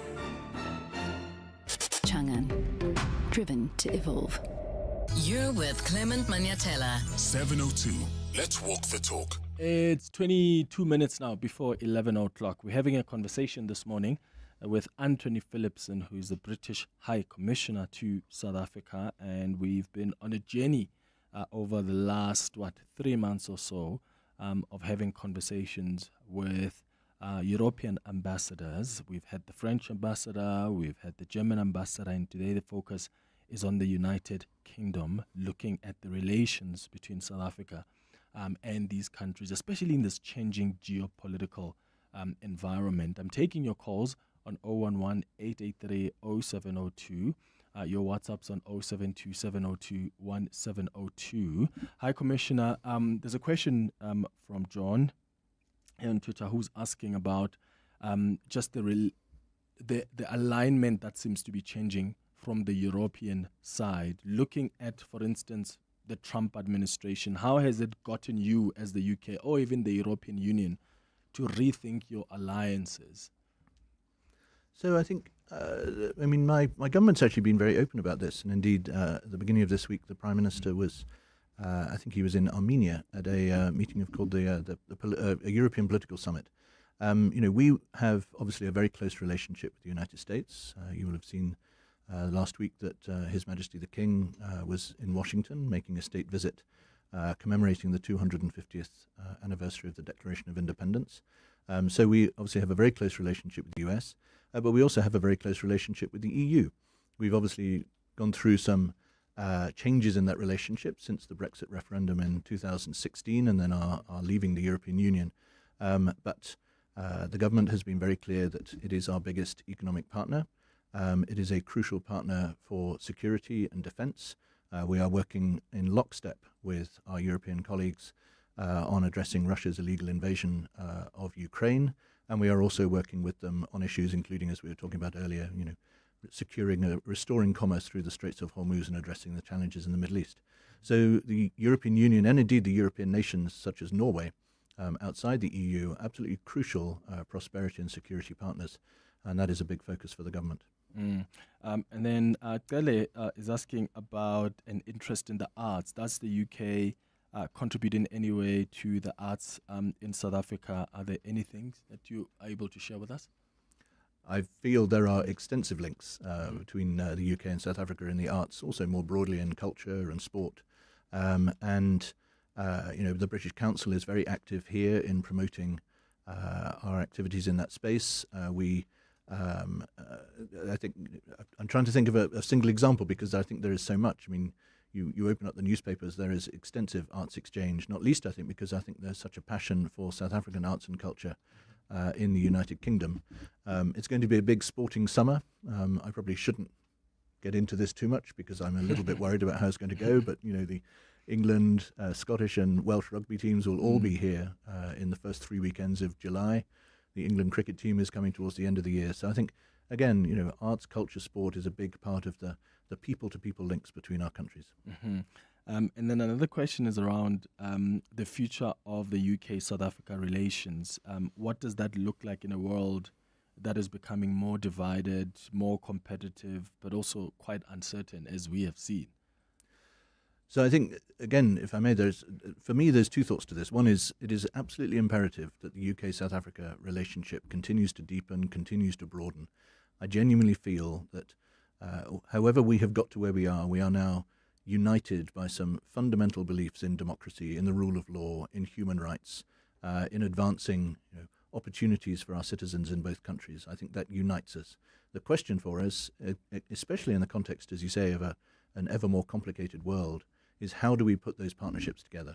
Mm-hmm. How do we make sure that we are sitting alongside each other? And I think the answer to that is that the teams in the High Commission here working with partners in South Africa, the South African High Commissioner and his team in London, we need to be making sure that we are having the right conversations with the right people, understanding the challenges and then working out how we are going to work together in the G20, in the UN, in the WTO, in the World Health Organization, etc., to advance our shared ambitions.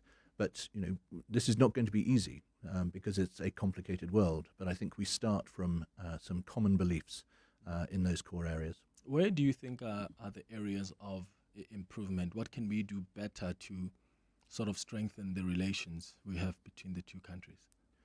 So I don't think it's not really a remedial thing. It's not as if we need to sort of do better there. I think there is more. There is always going to be more we can do. There will be more trade that we can generate between our countries. There'll be more investment in both directions that we can generate between our countries. There are going to be more things we can do to create jobs and prosperity in both of our countries.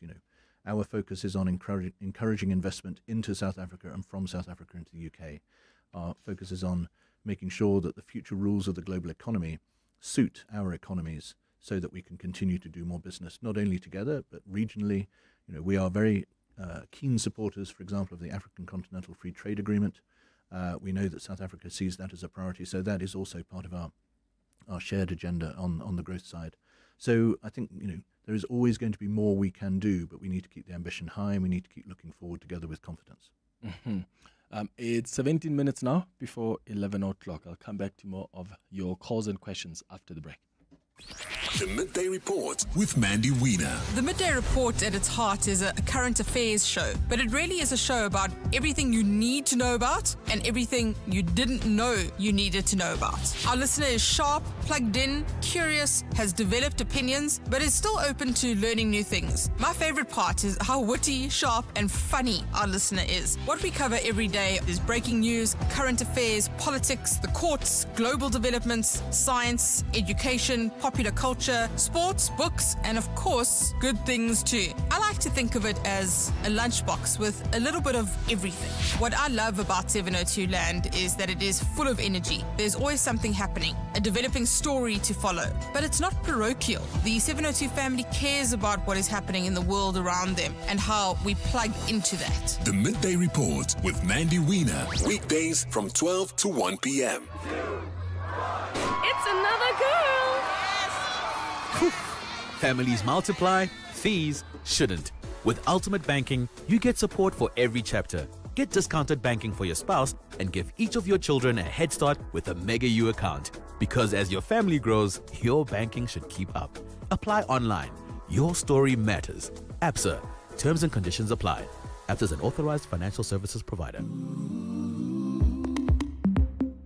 To walk the talk is to turn words into meaningful actions. And it's what we at 702 are committed to doing every day. We are also committed to following the rules set out by the Broadcasting Complaints Commission's Code of Conduct. To give you balanced programming, fair comments, and accurate news. But if we stumble along the way and you feel we are not living up to the code, let us know on comment@702.co.za. And if after that you're still not happy, you can direct your complaint in writing to the Broadcasting Complaints Commission. Email bccsa@nabsa.co.za. For more, visit bccsa.co.za. The pain of losing a loved one is never easy. It will leave you feeling overwhelmed. At Clientele, we understand that burying loved ones with dignity truly matters. Our funeral plans pay out cash within just 24 hours, and you receive 200 Rand airtime when you claim to make those important calls. Plus, we cover up to 13 people on one plan. SMS funeral to 31586. That's 31586. Clientele Life is an authorized FSP and licensed life insurer. T's and C's online. Standard rates apply. You're with Clement Manyathela. 702. It's 14 minutes now before 11 o'clock. We are just about to wrap up our conversation with Anthony Philipson, who's the British High Commissioner to South Africa. There was a time, High Commissioner, that the Prime Minister Keir Starmer was in South Africa, and one of the things he announced was the partnership with the Johannesburg Stock Exchange to help local startups, I think, become investor ready. There's a listener who's asking about that initiative and how far it's going now, but what also the intention behind it was. So, as you say, when the Prime Minister was here in November for the G20 Summit, we announced a number of new partnerships, including this one with the Johannesburg Stock Exchange. And this one is very focused on identifying exceptional startups and tech-ready SMMEs, and then helping them to become, as you say, investor-ready, helping them to secure funding and to grow sustainably. Just last week, I think it was, we launched the 5th iteration of the program. It's a 12-month program starting in November last year. So this is the 5th sort of cycle within that 12-month period. And what we are simply seeking to do is to find fundraising options for these SMMEs, for these startups. Because one thing that we are very focused on actually across a number of our growth partnerships here is the entrepreneurial space, are the SMMEs. I mean, we often say that you don't become a multinational corporation overnight. All the MNCs, whether you're Apple, Google, etc., they all started as startups, sometimes in the back of a garage. So, we have to identify those exciting, innovative, tech-ready SMMEs and then help them to get off the launch pad. Okay. Let's go to some calls now. Litlagonolo, you are in the Midrand. Good morning. Good morning, Major. How are you? I'm okay, man. Do you have a question? Good morning to good morning to the ambassador. Sure. It's more of a statement than a question. Ambassador, we as South African would like to believe what you're telling us right now. We'd like to work with you guys, but you are making it difficult because of what we're seeing now on the double standards that you have. I know that you guys recognize Palestine, but you guys keep on supporting America and Israel with military information to kill children, to kill women. It is not okay. You need to take a stand as a country, especially you must speak to your prime minister and take a stand as a prime minister and say to Netanyahu, listen here, you are committing genocide here and we're not prepared. We know apartheid and genocide. We South Africans know apartheid. That's why we're still so passionate about the Palestinians, because we know how apartheid is. Apartheid happening there. No, if these two countries, America or UK, doesn't deal with it, doesn't bring Netanyahu, talk to Netanyahu and ask him to stop that, he's not going to stop. Got you. Litlagonola in Midrand, thank you so much for your question. Hi, Commissioner. So I certainly recognize the passion and the commitment and the sincerity behind the comment. I think I would observe that we have again taken a very clear position on this issue. We have long believed that there needs to be more of an effort to deliver a two-state solution in the Middle East. The UK government's recognition of the State of Palestine was done in that context in the course of last year. We have been very clear about the need for more humanitarian access to Gaza. We've been very clear about the need for a meaningful diplomatic solution to what is happening in that part of the world. We have also made very clear that we have reviewed and in some cases suspended export licenses for some arms that are going to Israel. And we are certainly talking about this with both the government of Israel and with our US partners. So I recognize the issue. I recognize, as I say, the sincerity behind the statement. In terms of the use of the word genocide, we have been very clear on that it is for courts to decide whether a genocide is happening. We note the ongoing process at the ICJ. It is for them, though, to decide whether there's genocide, not for us to state it. Does the UK believe in being part of the board? Is it the Board of Peace? President Trump's board. I think he made a number of invitations out there to say, come and join us. Initially, my understanding was this Board of Peace was going to look at how you reconstitute and help, build Gaza, rebuild Gaza, so to speak. Is it something you believe that will exist and will help in the rebuilding of Gaza? So we noted its announcement, its creation by President Trump. At the minute, we are not part of it, is my latest understanding. All right, there's another WhatsApp voice note that has come through on 072 702 1702. Morning, Clement team. What's your guest view when it comes to the outcast of those who hold a strong view on what is happening in the world? To be specific, I'm referring to South Africa being kicked out by the superpowers, if I may call them, of this world in a G20 gathering and unity and a formation. Why I'm saying they not really fighting for what the world needs, even for those small countries, they don't even have a voice to say, hey, USA, you can't leave South Africa out of the G20 as they are the founding member. What is his take on that happenings, Thulane Dlamini? Thank you, Tulani. Tulani is asking there about the US's decision to, of course, exclude South Africa from the G20 because they are the chair this year. So, as I said earlier, we thought that South Africa's chairing of the G20 last year was both significant and hugely successful, and it also was an opportunity for an extensive range of bilateral contact between a number of our ministers, from the Prime Minister down, through the course of the year. We noted the decision by the American government at the minute, at least, not to invite South Africa into the G20. We are working ourselves very closely with South Africa in the context of our G20 next year, and we will continue to do that. I mean, I think my other comment in response to the question, which again I think is a hugely important one, and again, if I may, I admire the sincerity behind it. I think in a world that we live in at the minute, we need more dialogue, not less. We need more voices in the conversation. South Africa, as I said at the top of the show, I think is a hugely significant voice, both for itself as a member of the Global South, but also as a global player. Yeah. So we will certainly be working very closely with South Africa through our G20 next year. Yeah. Someone else is asking about that upcoming conference you're going to be holding in the UK between your officials and the South African officials.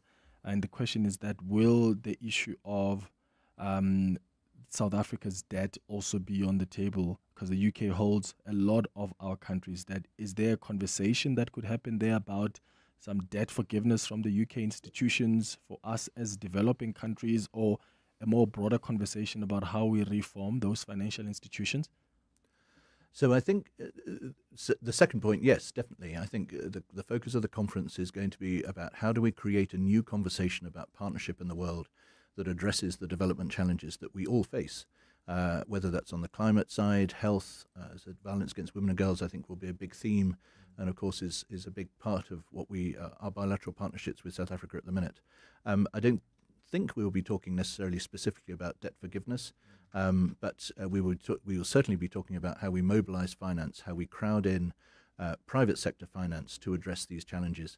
And I think that will be the focus. And I keep coming back to this theme. It is about how we create modern, focused, progressive, forward-looking conversations to address our shared challenges. No. Here's the last question on the WhatsApp line. Hi, Clement and 702 listeners. I'm Paul from Johannesburg South here. Clement, mine is to ask the gentleman in the studio what is his government's take on reparations. What is his government's take on reparations, especially to South Africa? What is his government's stance on reparations? Thank you so much for that question, High Commissioner. So, at the risk of repetition, we are very conscious of what has happened between our countries in the past. The conversations that we have with the South African government at the minute are focused on our modern-day partnerships, focused on how we can continue to invest in South Africa's ambitions across a whole host of areas here in South Africa. And I think we are always conscious, as I say, of how we got to where we are, but we are now focused on looking forward. And that is the conversation we are having with our South African partners now. So there's never been a conversation, even with your South African counterparts, about the issue of reparations? They've never put it on the table? Not in my time here. Mm-hmm. Okay. Ambassador, High Commissioner, thank you so much for coming through and for availing yourself to talk to us about these relations we have between the UK and South Africa, and for taking questions from our listeners as well. I appreciate it. Thank you very much indeed. It's a pleasure to see you. It's now going up to 3 minutes before 11 o'clock.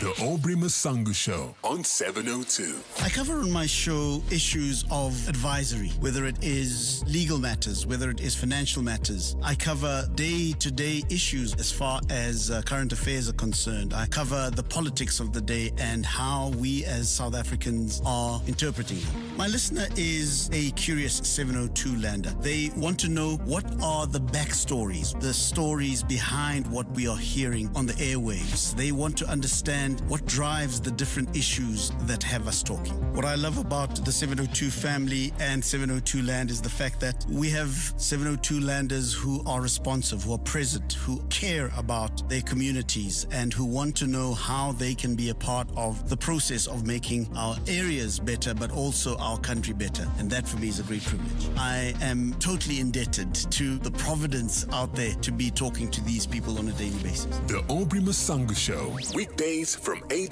to midnight. Do you have a sore throat? Anzalex C Oral Rinse and Spray provides targeted relief from 1 minute that lasts up to 4 hours. It reduces pain and inflammation while numbing the affected areas. It also kills viruses and bacteria that cause sore throats to help prevent serious throat infections. Andalex, South Africa's #1 choice for sore mouth and throats. For more information, speak to your healthcare professional. If you think you cannot afford a lawyer, think again. Clientele Legal has made professional legal services affordable. You receive up to 745,000 rand worth of legal services per year. Our range of plans include cover for you, your spouse, children, and extended family. Plans include cover for civil, criminal, and labor-related matters. Whether it's protection orders, gender-based violence, uncontested divorce, or poor service, your Clientele Legal lawyer will be there to assist you. Our services are convenient. Simply pick up the phone and call your lawyer or send us an email and we'll get back to you. All plans include a bail benefit of up to 5,000 rand and we'll go to the police station and pay it for you. Plus, Clientele Legal offers you 24-hour telephonic legal advice. SMS Legal to 48721. That's legal to 48721. Clientele General is an authorized FSP and licensed non-life insurer. T's and C's online. Standard rates apply. Clement is on X at The Real Clement M. After the news at 11 o'clock, we're going to do our Listener's Choice feature. And today we've been asked to discuss the Hanta virus. And there have been lots of questions and some concerns from some South Africans about what this virus is about. Look, we've been told that Hanta virus is not something to panic about, but it is something to understand. And that's exactly what we're going to try to do this morning. So if you've got your own questions about what this virus is all about, what exactly is it, how is it transmitted, how serious is it, please get your questions ready. Send us a WhatsApp or give us a call. I'm going to have an expert who's going to explain it to you. It's 11 o'clock. This is EWN. Good morning, I'm Sviso Zulu. It's day 2 of a legal battle to invalidate the National Health Insurance Act at the Constitutional Court. An application by the Western Cape government challenging the bill is being heard. This follows part 1 of the hearing yesterday, where the Board of Healthcare made its submissions. Both parties are petitioning the Constitutional Court for direct access, arguing that Parliament failed to meet its constitutional duty to facilitate meaningful public participation in passing the NHI bill. The province, along with the board, have argued that sections of the Constitution give the apex courts exclusive jurisdiction over disputes about whether Parliament has breached its constitutional obligations. Dimakatso Lishuro has more. In its founding affidavit, the Western Cape government says Parliament's failure raises a constitutional question that only the highest court can determine. It contends Parliament acted unreasonably, saying public participation must be more than a formality and must allow submissions to influence deliberations. The province, similar to the BHF, says even if lawmakers are not swayed, they must demonstrate a genuine willingness to consider public input. It also argues that the National Council of Provinces and provincial legislatures have separate, independent obligations to facilitate public involvement, and that failure at either level undermines the entire process. Dimakatso Leshoro, Eyewitness News at the Constitutional Court. The government in the Eastern Cape says severe weather could lead to the closure of major roads. Disaster management teams have been deployed across the province as heavy downpours continue. Eastern Cape Transport Department spokesperson Unati Bingose says there's snow in some parts. Yes, it is snowing in some parts of the province, particularly your Middelburg, your Graafrenet Robert Sobukwe now, and Ngumba, formerly Kradok. We are keeping an eye on those areas, but the snow remains away from the roadway. Should there be a need to close it, we won't think twice. As the country marks the second anniversary of the deadly George building collapse, Public Works and Infrastructure Minister Dean McPherson is calling on the NPA to prosecute those responsible. The multi-story structure caved in, killing 34 construction workers exactly 2 years ago. 28 other workers were seriously injured, some permanently, after being buried under rubble. The disaster triggered an 11-day search and rescue operation. Ntutuzelo Nene reports. A report by the Council for the Built Environment last year found that the developer, contractor and engineer were responsible for the collapse. Minister McPherson says now that police have handed over the docket to the NPA, action must be taken. He says delays in justice are prolonging the pain of families who have already waited too long for answers. No one should be above the law, not an engineer, not a developer, and not any official, and certainly not any person whose actions or failures may have contributed to this disaster. Ndutuzelo Nene, Eyewitness News. And the United Nations has called on Israel to immediately release 2 activists taken from a Gaza-bound flotilla. Spanish national Saif Abu Kashek and Brazilian Tiago Avila, who are held in a prison in Ashkelon, are among dozens of activists on a Gaza-bound flotilla intercepted by Israeli forces in international waters off the coast of Greece last Thursday. UN Rights Office spokesperson Tamim Al-Khatin says the people are being held without charge. Al-Khatin says it is not a crime to show solidarity and attempt to bring humanitarian aid to the Palestinian population in Gaza who are in dire need of it. The flotilla's vessels set sail from France, Spain and Italy with the aim of breaking Israel's blockade of Gaza and delivering humanitarian aid to the war-ravaged Palestinian territory. Israel says Keshek is suspected of affiliation with a terrorist group and Avila of illegal activity. An Israeli court has extended their detention. Gold is trading at $4,556.70 an ounce. The rand is at 16.52 to the dollar, 22.45 to the pound, 19.39 to the euro. Brent crude oil is at $107.74 a barrel. And in the traffic, we've got delays on the N12 West between Edenville Road and the Gilulis interchange. There's also queuing traffic along the M2 West between the Crown interchange and Main Reef Road. A partly cloudy day in store for Gauteng with showers and thunder showers expected. The temperatures will peak at highs between 14 and 16 degrees. The top story in EWN this hour. It's day 2 of a legal battle to invalidate the National Health Insurance Acts at the Constitutional Court. EWN, in touch, in tune and independent. For the latest, visit ewn.co.za or download the EWN app. Visit primemediaplus.com to enter 702 Josie My Josie Walk the Talk. Hosted by the City of Johannesburg. Walk with the people, for our Josie. For Joburg, by Joburg, in Joburg. Bamise bonke. You're with Clement Manyathela on 702. Let's walk the talk. Streaming on the Prime Media Plus app. DSTV channel 856. 92.7 and 106 FM.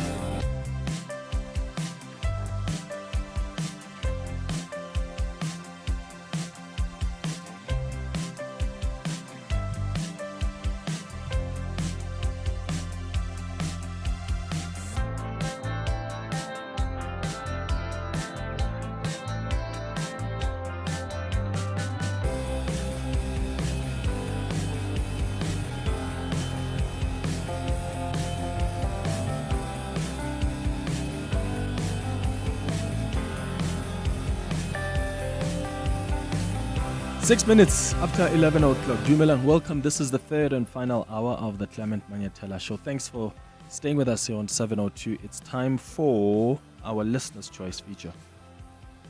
Burning questions. Insightful answers. Listener's choice. With Clement Manyathela. So, as you know, Listener's Choice is all about getting you to just be in alliance with us when it comes to creating the content of the show. So this is an opportunity for you to be the co-creators of the show. So if there's something you want us to talk about, it could be anything, right? Anything you want us to talk about. Maybe something we haven't sufficiently discussed on the show, or maybe it's a conversation we didn't touch at all, or we touched but not sufficiently. Maybe it is something you want to understand better and you want an expert who can come and take questions from you as listeners about that specific subject matter. All you have to do is send me an email on cm@702.co.za with what you're proposing we should discuss. So today we are discussing the Hanta virus because one of our listeners has asked that we bring in an expert who can share information about the virus. Remember, we had that cruise ship passenger that was rushed to and died at a Johannesburg hospital. And then we were told of this rare virus, which sounds so distant, almost unfamiliar. But as global travel increases and outbreaks pop up in unexpected places, diseases once considered rare can quickly enter everyday conversation. So what exactly is this Hanta virus? How is it transmitted? How serious is it? And should you be concerned, right? We've been told that this is not something to panic about, but it is something to understand. And that's what we're trying to do this morning. Professor Lucille Bloomberg is an infectious diseases specialist from the NICD who's going to guide us through this conversation. But if you've got your own specific questions you want answered, please, WhatsApp's on 072 702 1702. You can call as well on 011 883 0702. Professor Blumbeck, thank you so much for making time. Good morning. Good morning. Thank you for inviting me. Let's begin with the basics. When we talk about this Hanta virus, what exactly is it and why are we hearing more about it now? So it's a virus that we don't normally see in Africa. It's not been identified in our rodents, but it is well described in rodents in other continents, South America, the Americas, in Asia, and also in Europe. And this particular one was likely related to travel in South America, particularly Argentina and Chile. And so it's actually quite a rare occurrence for this to be an outbreak. Generally, it does not spread from person to person. And without getting into, of course, patient specifics, what does a case like the one in the news tell us about how these infections can actually occur? Well, first of all, this was reported from a cruise ship. It was on a cruise in the Antarctic and was identified as a cluster of cases of severe respiratory infection. Respiratory infection on a cruise ship is not unusual. And it's mostly common causes of respiratory illness, influenza, common colds. We know we had COVID, but that's not here. And it's sometimes Legionella, which is a bacteria that's found in water systems. So you get it in where there's air conditioning, sometimes other areas where perhaps things are not cleaned out well. So it seemed at the initial stages that Legionella or influenza was the most likely cause. And Hanta, which was identified very quickly in South Africa, I think we did very well, was not, top of the list or even second on the list. Yeah, go ahead, Prof. Yeah, so quite a lot of older people travel on cruise ships, and underlying illness, diabetes, heart, lung, chronic problems are not unusual.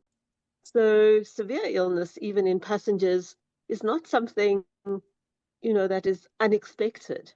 So sometimes it just takes a little bit of time to put quite small pieces together and say, this is what is going on here, and we need to investigate it further. And I think that's what we're seeing here. Okay. The first patient actually demised on the ship, and we don't have a confirmed diagnosis. That person has been taken ashore at St. Helena, and other things will follow. The second one was his wife, who came to Johannesburg actually to fly back home. Apparently wasn't ill before she boarded the flight, and then collapsed at OR Tambo and died shortly after at a local hospital. Yeah. Again, it was not considered. She looked like a pneumonia. She was also older, had some problems. According to her own doctor, she had a lot of chronic illness. So it was regarded as just a pneumonia in an older person. But we got a notice I'm just telling you how it unfolded, and it unfolded quite quickly. I got an email from a colleague in the United Kingdom, who's an infectious disease specialist, who we know each other from, network, the ID Infectious Disease Network, who looks after overseas territory health. So St. Helena, Ascension Island, Tristan, all fall under his responsibility.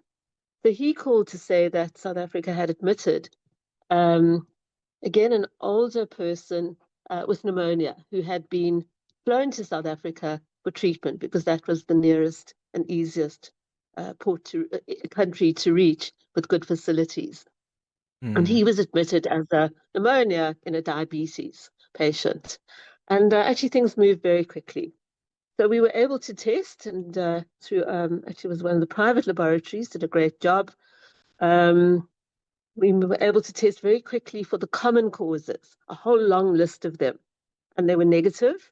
And very quickly we moved to testing for Hanta. It's not usual. That's not been reported essentially in this kind of setting. Mostly it's not person to person. It would be very rare. And there have been a couple of reports of in-family transmission, or I think even in a hospital. So do on we know? Saturday morning, set it up. And the NIC did great testing very quickly. And by the afternoon, we'd confirmed Hanta. So really, within 24 hours of being notified, through really great teamwork, locally, internationally, a wonderful team at the NICD, and a lot of work from many people, we had a cause, and I think that's quite remarkable. I have to say that.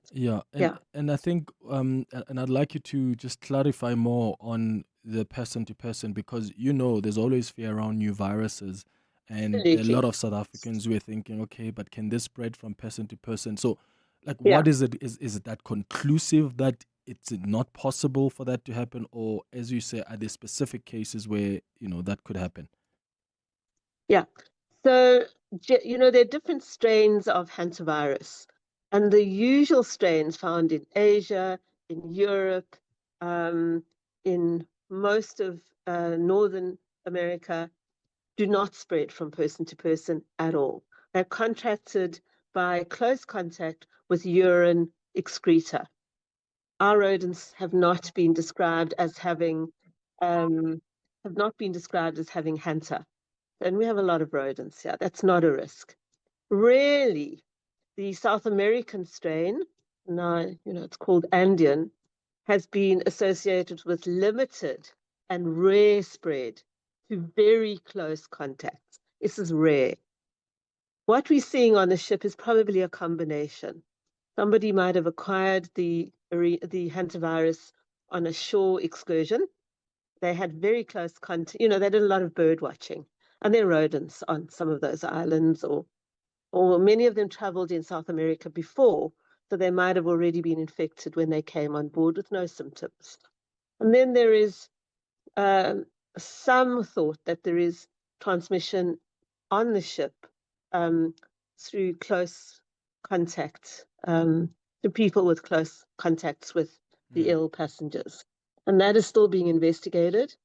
The actual strain identification is preliminary an Andean strain, which is the common one in South America, and the one that has previously, on rare occasions, been reported within close family contacts and one hospital. But that is to be further investigated to get more detail on the strain. It takes a little bit of time. Mm-hmm. But we do have the cause of the of what's caused the disease. I think risks to our South African public could be kind of quite remote. We are following up contacts of passengers on the flight and particularly healthcare workers who've been looking after or did look after the first the case 2 and 3 who were sent here. Okay. But they came as normal pneumonias. It wasn't unexpected in a 70 or whatever age person with underlying health problems. Pneumonia, common causes occur. Mm-hmm. So, infection prevention control is in place. We've been following up contacts very closely, even though we didn't know what it was when the patient was identified. And that is ongoing and is being conducted by the health authorities and some of the private facilities. And that is, it's an important process. Yeah. Well, what kind of environments or behaviors increase the risk of contracting the virus? I think for individual people, it's direct contact with aerosolized excreta from rodents in areas where Hanta is reported. So we're talking in this case, South America, rural South America. We are not talking about our rodents in South Africa. We have a lot of rodents. We have a lot of issues around garbage collection and, there's lots of rodents at the moment. They are not a risk for Hanta. That is not the case. So we're really talking about people who go on trips to rural areas in different parts of the world who have close rodent contact in those parts where Hanta is well described. In terms of, person to person, that is a rare event. And I think it's going to remain a rare event, to be honest. But we are following a context. We're doing everything with lots of help from people who have lots of experience with Hanta. We've had WHO facilitated meetings since in the last few days with colleagues from Argentina and Chile. So there's been incredible support and collaboration and working together. Yeah. Really is to be admired, I have to say. Yeah. All right. I've got some questions coming from our listeners. So I'm going to take a quick ad break. When we come back on 011-883-0702, I'll come to your calls and your WhatsApps on 072-702-1702. What do you want to understand about this Hanta virus? Take advantage of our expert this morning, Professor Lucille Bloomberg, who is an infectious diseases specialist from the NICD. It's 20 minutes after 12. John Perlman. Weekday afternoons. 3 to 6. What conversations are taking place? Does this become a government-to-government thing? Are you guys involved in any way? Because obviously, ideally, you would want to stop this before it really takes root and starts. What we do from a business point of view is we engage with SARS and the BMA. And also what we found in 2024, the Maputo port was really helping us tremendously. When we could not move the supply chain, they were helping us with armed escorts to move through. Dr. Juanita Maria. John Perlman. 3 to 6 on 702.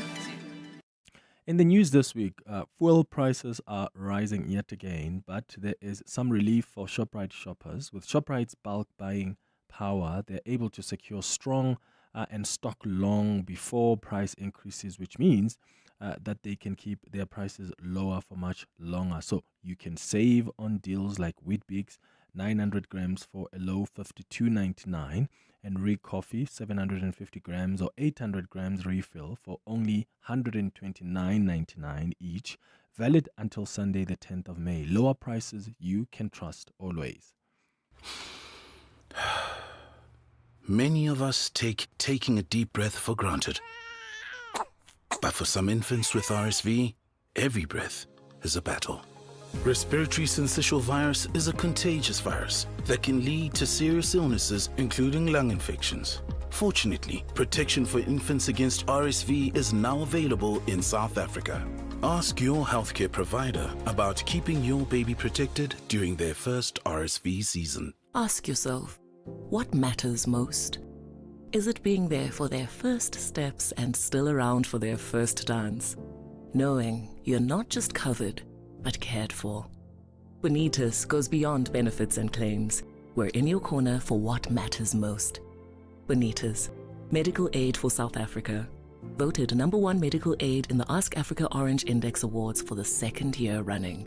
Visit bonitas.co.za and find your plan. Burning questions. Insightful answers. Listener's choice. With Clement Manyathela. 22 minutes after 11 o'clock, we're discussing the Hanta virus this morning on our Listener's Choice feature. One of our listeners has asked that we bring in an expert who can take some questions to help us understand more about the virus, how it's transmitted, how serious it is, and whether you should be concerned as a South African.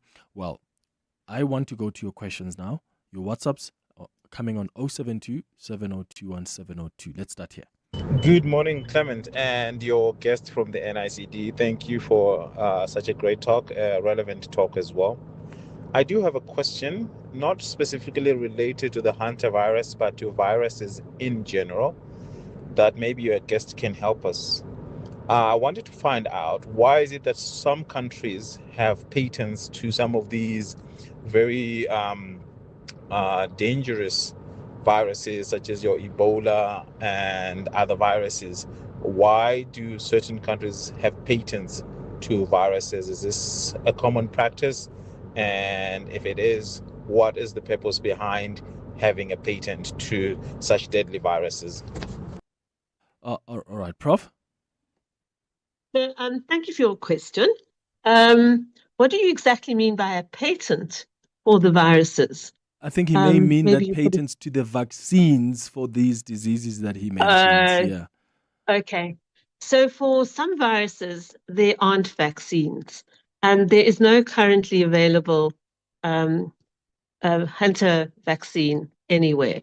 There is obviously a lot of work on these unusual viruses and vaccines and therapy. So you're absolutely right. You know, there's an issue of equity, and we need to make sure that when needed, all countries have access to vaccines that are available elsewhere when we have a problem. So that I think is maybe being addressed by the WHO Pandemic Accord, which our South African Precious Matsotso has been very involved in, and that's to kind of make that more equitable. And we all know what happened during COVID, and there's delays in accessing vaccine because it went to other places. So Ebola vaccine is very limited in its use. It's a relatively new vaccine. It has played a major role in Ebola outbreaks in countries where Ebola does occur from time to time. And there is a supply that's looked after by the WHO, and it is used when there is an outbreak, and used very successfully to try as one of the interventions for controlling that outbreak. But I think for vaccines for more common diseases, which occur more widely, yes, access is really important. We need to look at, manufacture on our continent, make sure we don't get left out. And there needs to be equity in terms of distribution and availability and accessibility. So I think an important question, and probably a debate on its own. So thank you for raising it. Yeah, here's another one. Good morning, Clement. Can you just ask the expert you have there, if you say this virus is not a risk to South Africa? They said the same thing about coronavirus, and look where that ended up. And it's always people that have traveled overseas and they come back, so is there no proper screening at the ports of entry? Is there no questionnaire? Is there no extra steps? Because it's kind of it's concerning that every time there's an outbreak or something, it's someone who's traveled overseas and brought it back to South Africa. So, can you just ask her for that clarity? Yeah, Eddie from Centurion. Thank you, Eddie. Prof? Yes, thanks, Adi. I think there are a number of questions and interesting points that you raise. So, we live in a global community and things do travel from country to country. And it's not an easy one, especially for, when you want to make sure people travel seamlessly. It's not possible to test everybody who's coming into a country. It's for COVID, this is not a COVID virus. COVID was new. And I think we learned quite quickly that it spread very easily. And this is not the case with Hanta. It is not a new virus. It has been around a long time in South America, the Americas, Europe, and Asia. And it has not been shown to spread person to person for virtually every one of the species. And only very rare events. So we know a lot about Hanta. And, we always learn, and every incident teaches us something, but it is not COVID. It's not even influenza. It is not spread typically person to person. You need that direct rodent contact in an area where Hanta is well described. It's not what we have here. Common things occur commonly, and people who travel, particularly older people and others, do have infections that are related often to their underlying illness. Their chronic heart, chest, asthma, diabetes, whatever.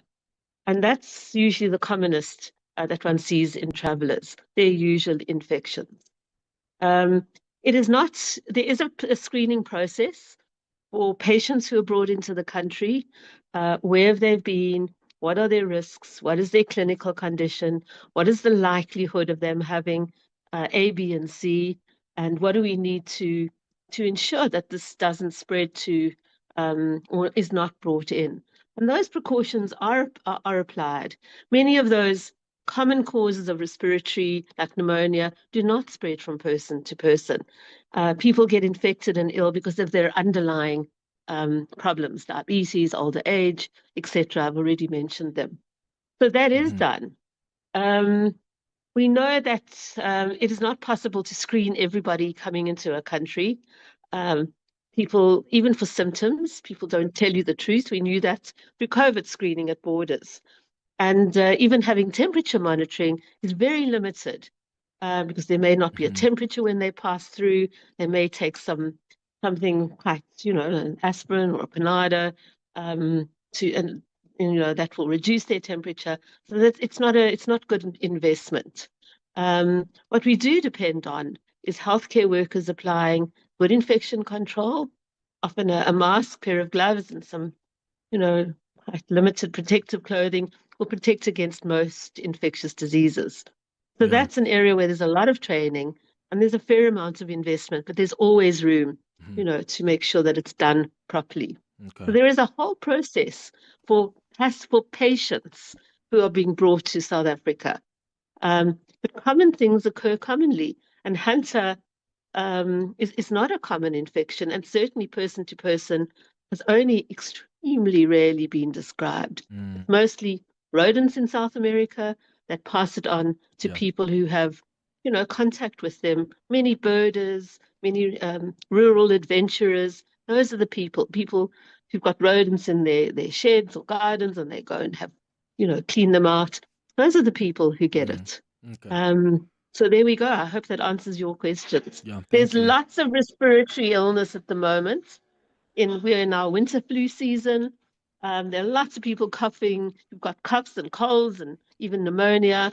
This is not hantavirus. This is what we see every year. And our rodents have not been shown to have Hanta. And the virus does not spread easily. Okay. Professor So I hope Lucille, that reassures you. Yes, Professor Lucille Bloomberg, infectious diseases specialist from the NICD. Thank you so much for helping us understand more about this hantavirus. It's 11:31.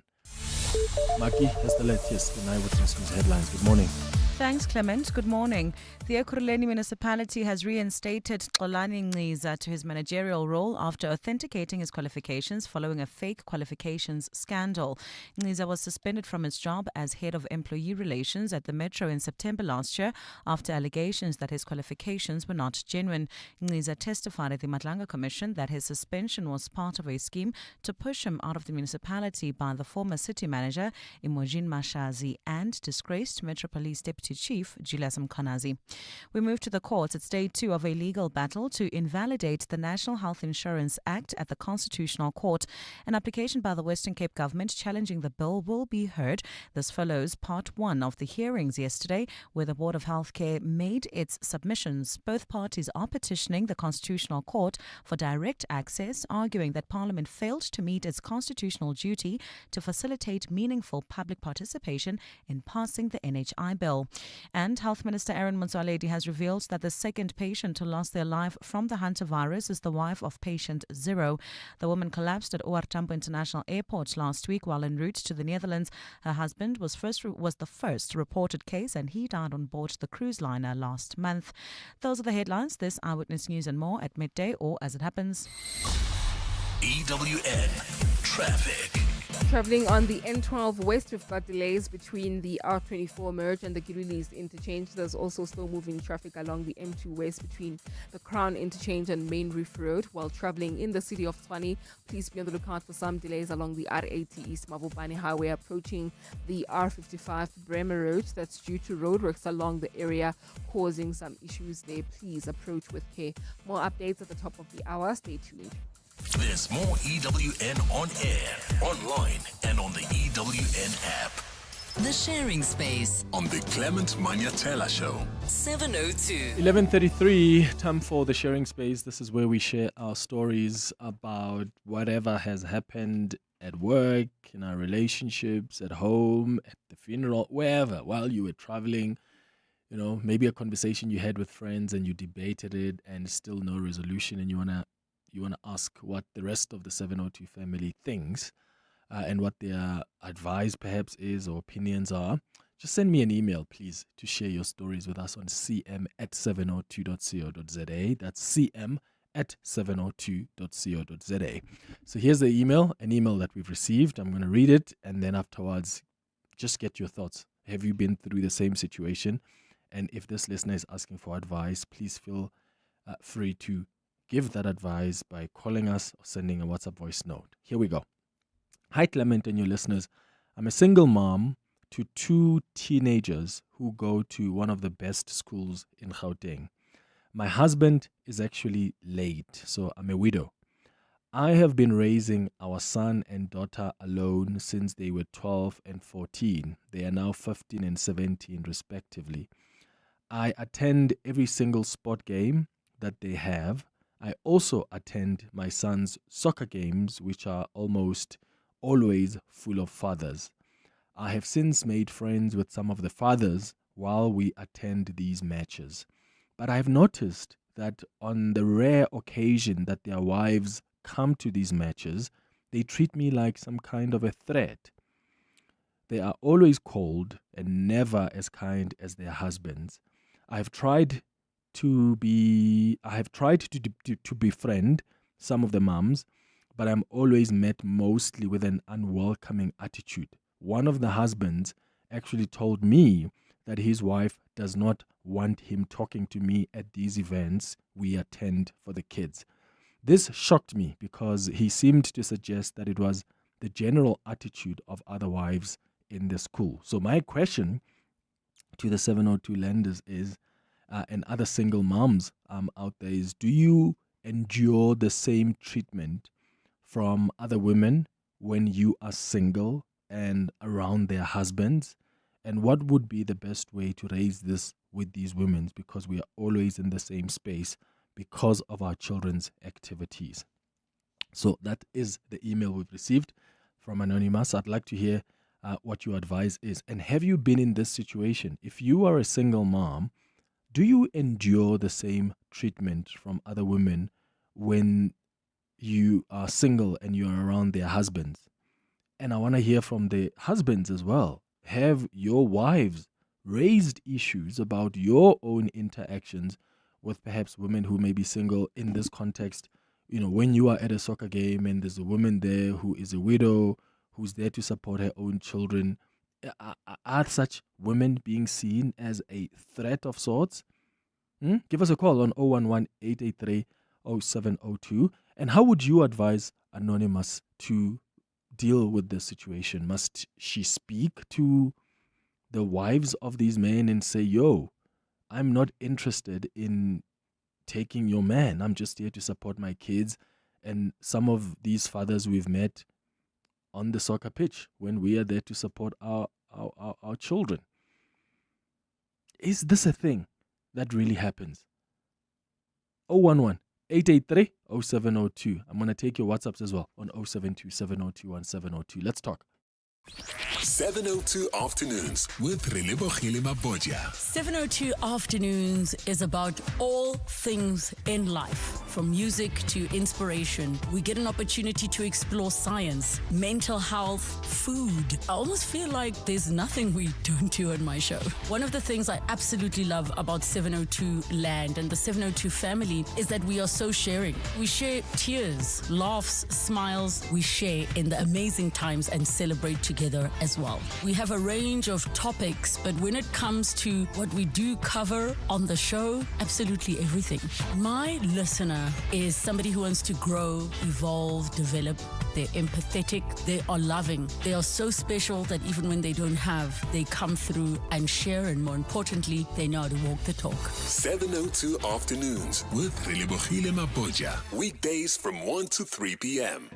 Clientele is here to safeguard you and your family with compassion because life happens. Be part of a family that truly cares. Our funeral dignity plans have helped South Africans bury their loved ones with dignity for more than 30 years. Let us help you create a meaningful tribute that honors your life and those of your loved ones. We pay out within 24 hours and you will get double accident cover with a Clientele funeral plan. Our plans are affordable. Pick the option that suits your needs. It's easy to apply. No medical examinations and no paperwork. SMS funeral to 31586. That's 31586. Clientele Life is an authorized FSP and licensed life insurer. T's and C's online. Standard rates apply.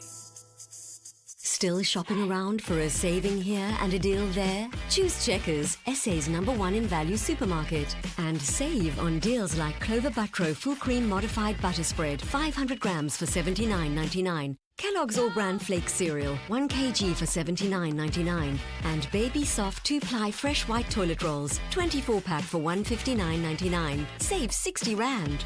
Valid until 10 May. Only at Checkers.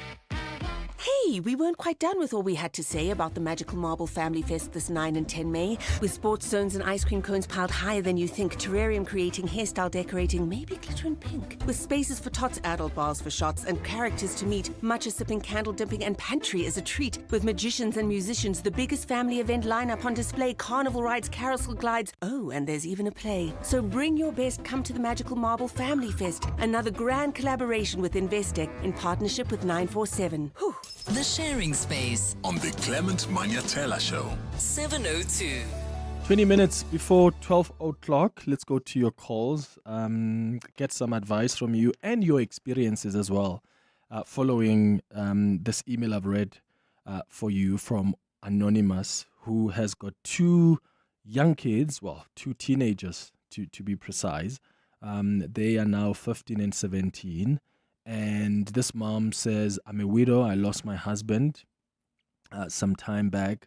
And sometimes I go and I attend, sport games, that to support my children. And this widow, this woman says, she also attends the son's soccer games, which is where almost always it's just full of fathers. So she has now formed relations with these fathers. But when these fathers then come with their wives to some of the games and their wives see that the fathers are close to the single woman, they sort of act weird towards her.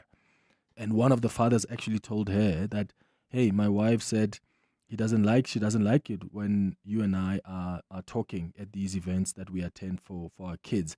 So the suggestion that Anonymous got was this is a position and attitude of most of these wives because they feel maybe somehow threatened. So Anonymous is asking, how does she deal with this? But also, number two, like, do you also endure, is the question she asked. Do you also endure, if you're a single mom out there, do you endure the same treatment from other women when you're single and you're around their husbands? Let's start with your calls. Jerry, you are in Omonde. Good morning. Good morning, Clement. Hey, Tada. This speaks to a number of issues. Number one, insecure. Our women are very much insecure. Number two, inferiority complex. Number three, trust issues. And over and above, there's an element of being bullied as well. I'm talking from experience. When I'm with my partner, I am not as free as I am when I'm alone with another counterpart. They bully us. We are afraid of them because, it causes a big thing. To a point, so are you not allowed to interact with single women just when you are with your wife? Yes. Hey, man. And a lot of men will it's an open line. You will hear how many men. Okay, but does it also apply on the other side, Jerry? Do you feel comfortable if your wife or your partner starts talking to other single men out there? Yes. Personally, I don't have a problem. Oh, you don't have a problem with that? Personally, yes. Okay. But a lot of our women, number one, they control us. Number one, they bully us. And they've got it in. First of all, sometimes they even look at who the person is. What she's driving, what is she wearing. They will ask you, why is the person not married? Where is the husband? As if you've got control over the other person's life. Okay. Geez, interesting, Jerry. Let's hear what the other listeners think. Thank you for your call, Jerry, and for sharing your experience with us. He's calling us from Omonde. Is that really the situation? Obviously, insecurities are not like a thing that only women have or only men have. That's just across the board. I'm very certain there are some men out there who are very uncomfortable when their own wives or girlfriends are busy hanging out at soccer games or talking to other single men. But I want to know what your experience is and how do you think Anonymous needs to deal with this? Let's go to your WhatsApps. No, Anonymous. I think just like there is a bro code around certain things, there is a code around this sort of thing. I think that your boundaries need to be reinforced. And if men are telling you that their wives are uncomfortable, I think you need to draw back a little bit and, stay in your lane. Clement, the 702 listeners and the producers, it is all about territory. It has nothing to do about anything else, but all about territory. These women are marking their territory and they don't want a single mom or a single lady to always be in the presence of their husbands, whether they are there or not, is territory. That's how most women are. But then what? Okay, can you imagine what single women out there are going through then? Like, or even widows. Because now you're always going to be seen as, what are you doing sitting closer to my husband? Oh, what were you doing talking with my husband when you guys were busy watching our children play soccer? I'm just worried about the perception that then exists around these women, because some of them come to the soccer games. Some of them come to whatever game, rugby, tennis, and sometimes they sit and, parents socialize. So sometimes they start having a conversation with some of these men or husbands who may be there to support their children as well. So what must they do? So because they are single women or they are widowed, they must always separate themselves from the rest of the parents unless those fathers are there with their wives, because otherwise it's going to look weird. Yeah, I don't know. It just sounds a bit weird to me. More of your WhatsApps after the break. It's 14 before 12. The Money Show with Stephen Grootes on 702.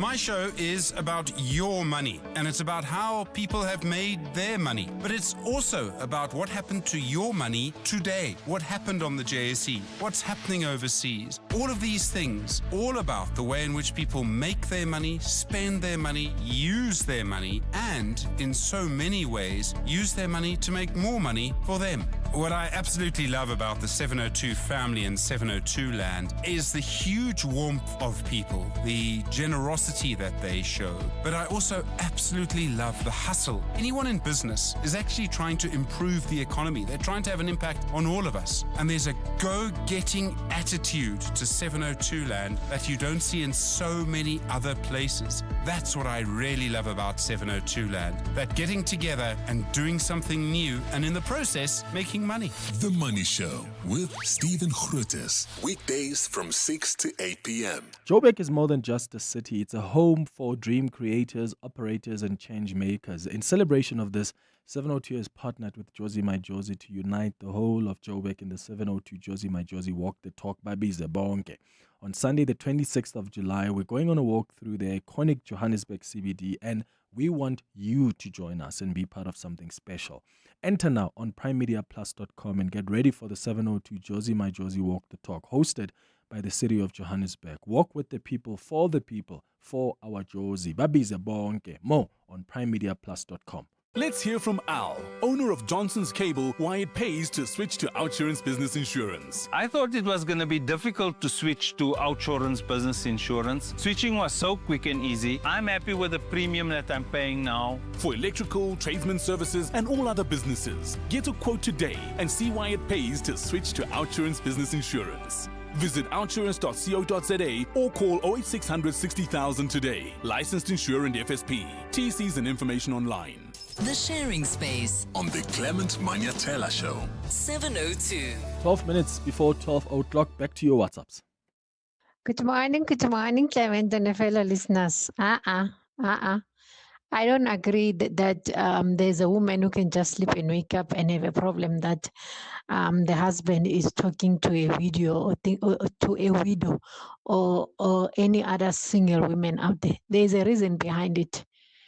Because men, if I may say men, but yeah, most of them, they're not even men. They're just grown-up small boys who still think that, no, they have all the passport to play the field. And when I, as a woman, you must just keep on forgiving them. There's a reason behind it. And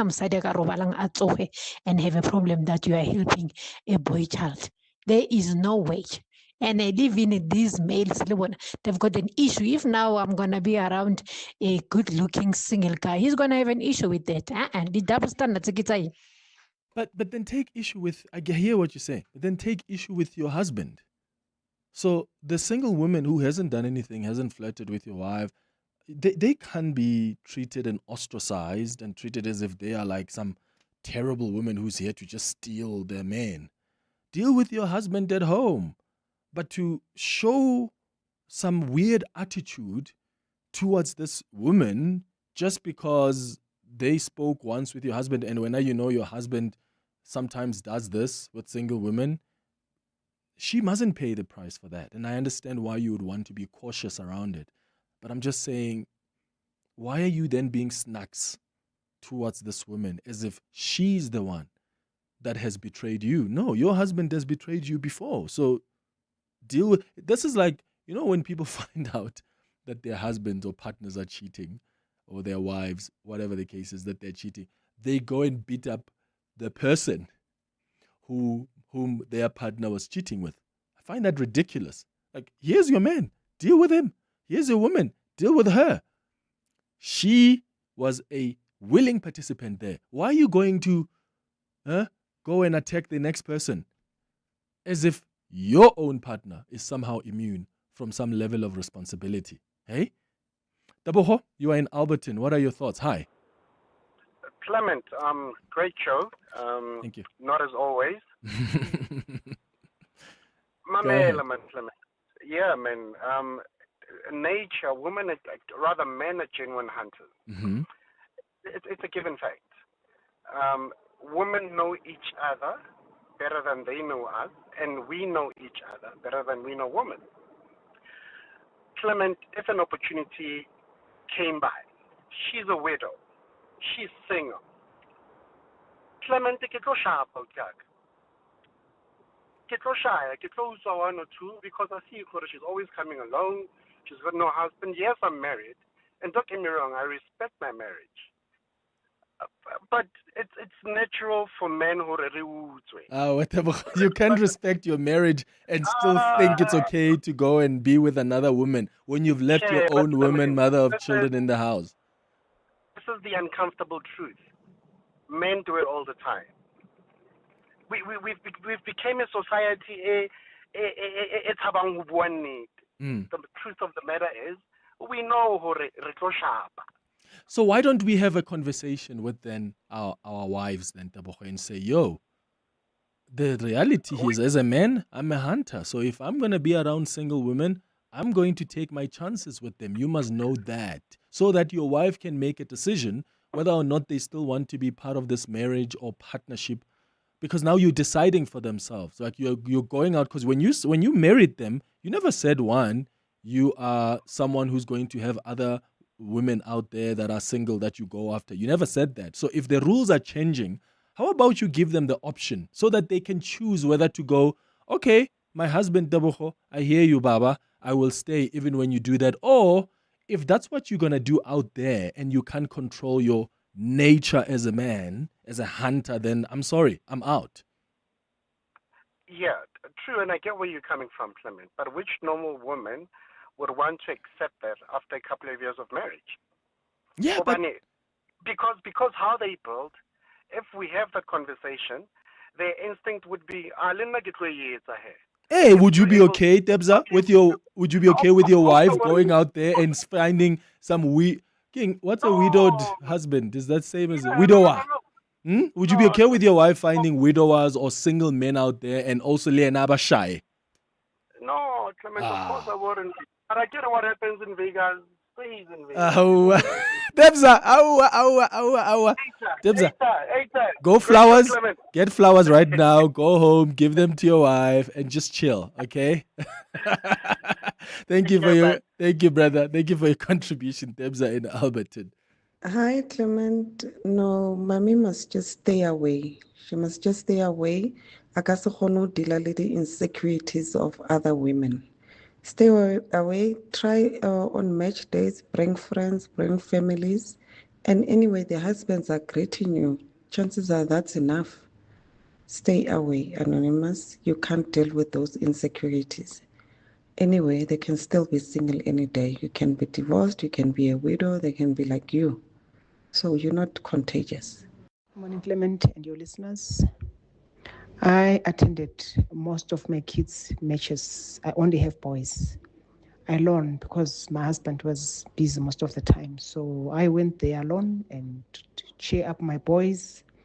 I will advise the lady to pay more attention to what she's there for and less attention to the spectators. And then she will see no attitude. If it means no greeting, don't greet them. So you're not going to die for not greeting those men.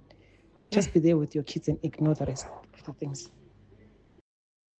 Good morning, Clement. I'm a single mother of two as well. Sometimes it does happen that you come across wives that are insecure. But for me, I feel like whenever I come across a wife that is insecure, I know for a fact that she knows her husband. That's all.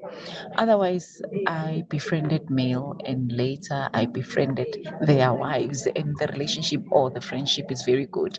And as soon as I see a happy opening wife, I know for a fact that this is a good man. He's taking care of this woman. That's why this woman is not even insecure around me. So yeah, I do have friends that I met through their husband.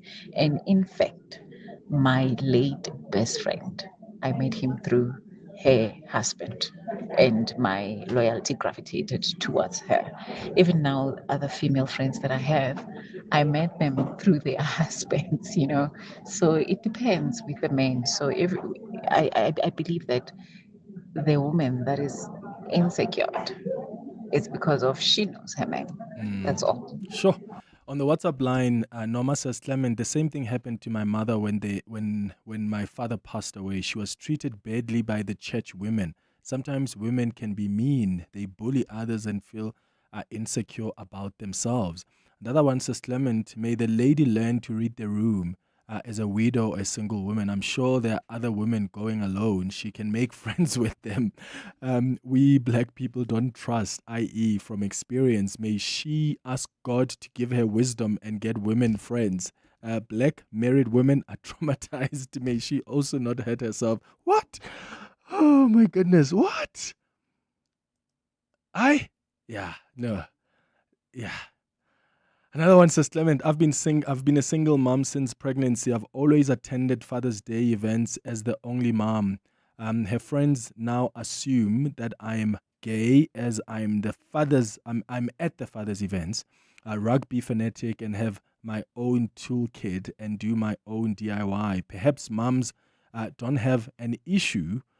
Assumptions that I am gay, one, but also two, they are never there. So no threat at all. And three, they are aware that I'm not interested in dating. And maybe that is, Nicole, maybe that's why there's not much issues with you, because you've made it clear that you're not interested in dating. But then this woman has never made it clear to these wives that I'm interested in dating. So where do they get the idea that she could be such a threat? It's 2 minutes before 12. For 25 years, Vitaderm Professional Skincare has been trusted by skincare experts across South Africa, delivering real results backed by science and heritage. Today, we celebrate you. Visit selected sorbet salons nationwide for a complimentary skin assessment, plus receive 3 personalized trial sizes perfectly matched to your skin. And for our loyal customers, enjoy jumbo packs of our best sellers, 225% larger for the same price. Vitaderm Professional Skincare, 25 years of trusted results. Visit vitaderm.co.za to find a participating sorbet near you. While stocks last, T's and C's apply. It's 6 a.m. in Kenya.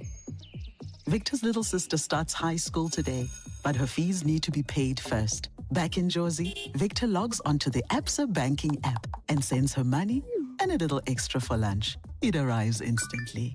Your money makes their world go round. Send cash to 18 countries across the world with Absa Global Pay. It's safe, instant, and affordable. Your story matters. Absa is an authorized FSP and a registered credit provider. T's and C's apply. Coming up on the Midday Report.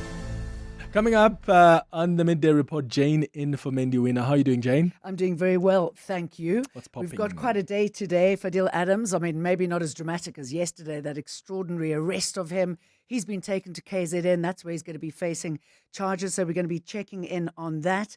There was a massive drug bust at the Durban port. I mean, it seems that we really are a conduit for drugs in this country.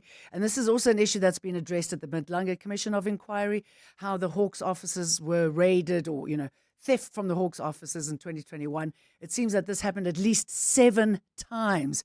These are people that's supposed to be looking after the country. And then we're also going to be checking in on the extreme weather in the Western Cape. We've just heard that somebody's died after a tree fell on their car. Oh, hectic. All right, that's what's coming up on the Midday Report with Jane Dutton. Thank you for listening to the Wednesday edition of the Clement Manyathela Show. I've been following the appearance of Sisisi Tolashe, the minister, in Parliament. And yeah, she's really saying a number of things that I'm sure we will reflect on tomorrow. So keep listening to 702 for the latest coming out of that Portfolio Committee on Social Development, where Minister Sisisi Tolashe is appearing this morning. We'll be back with you tomorrow between 9 and 12. Have a beautiful day, my friends. Bye-bye. This is EWN. Good afternoon, I'm Maki Malapo. The Ekurhuleni municipality has reinstated Xolani Ngciza to his managerial role after authenticating his qualifications following a fake qualification scandal. Ngciza was suspended from his job as head of employee relations at the Metro in September last year after allegations that his qualifications were not genuine. Ngciza testified at the Madlanga Commission that his suspension was part of a scheme to push him out of the municipality by the former city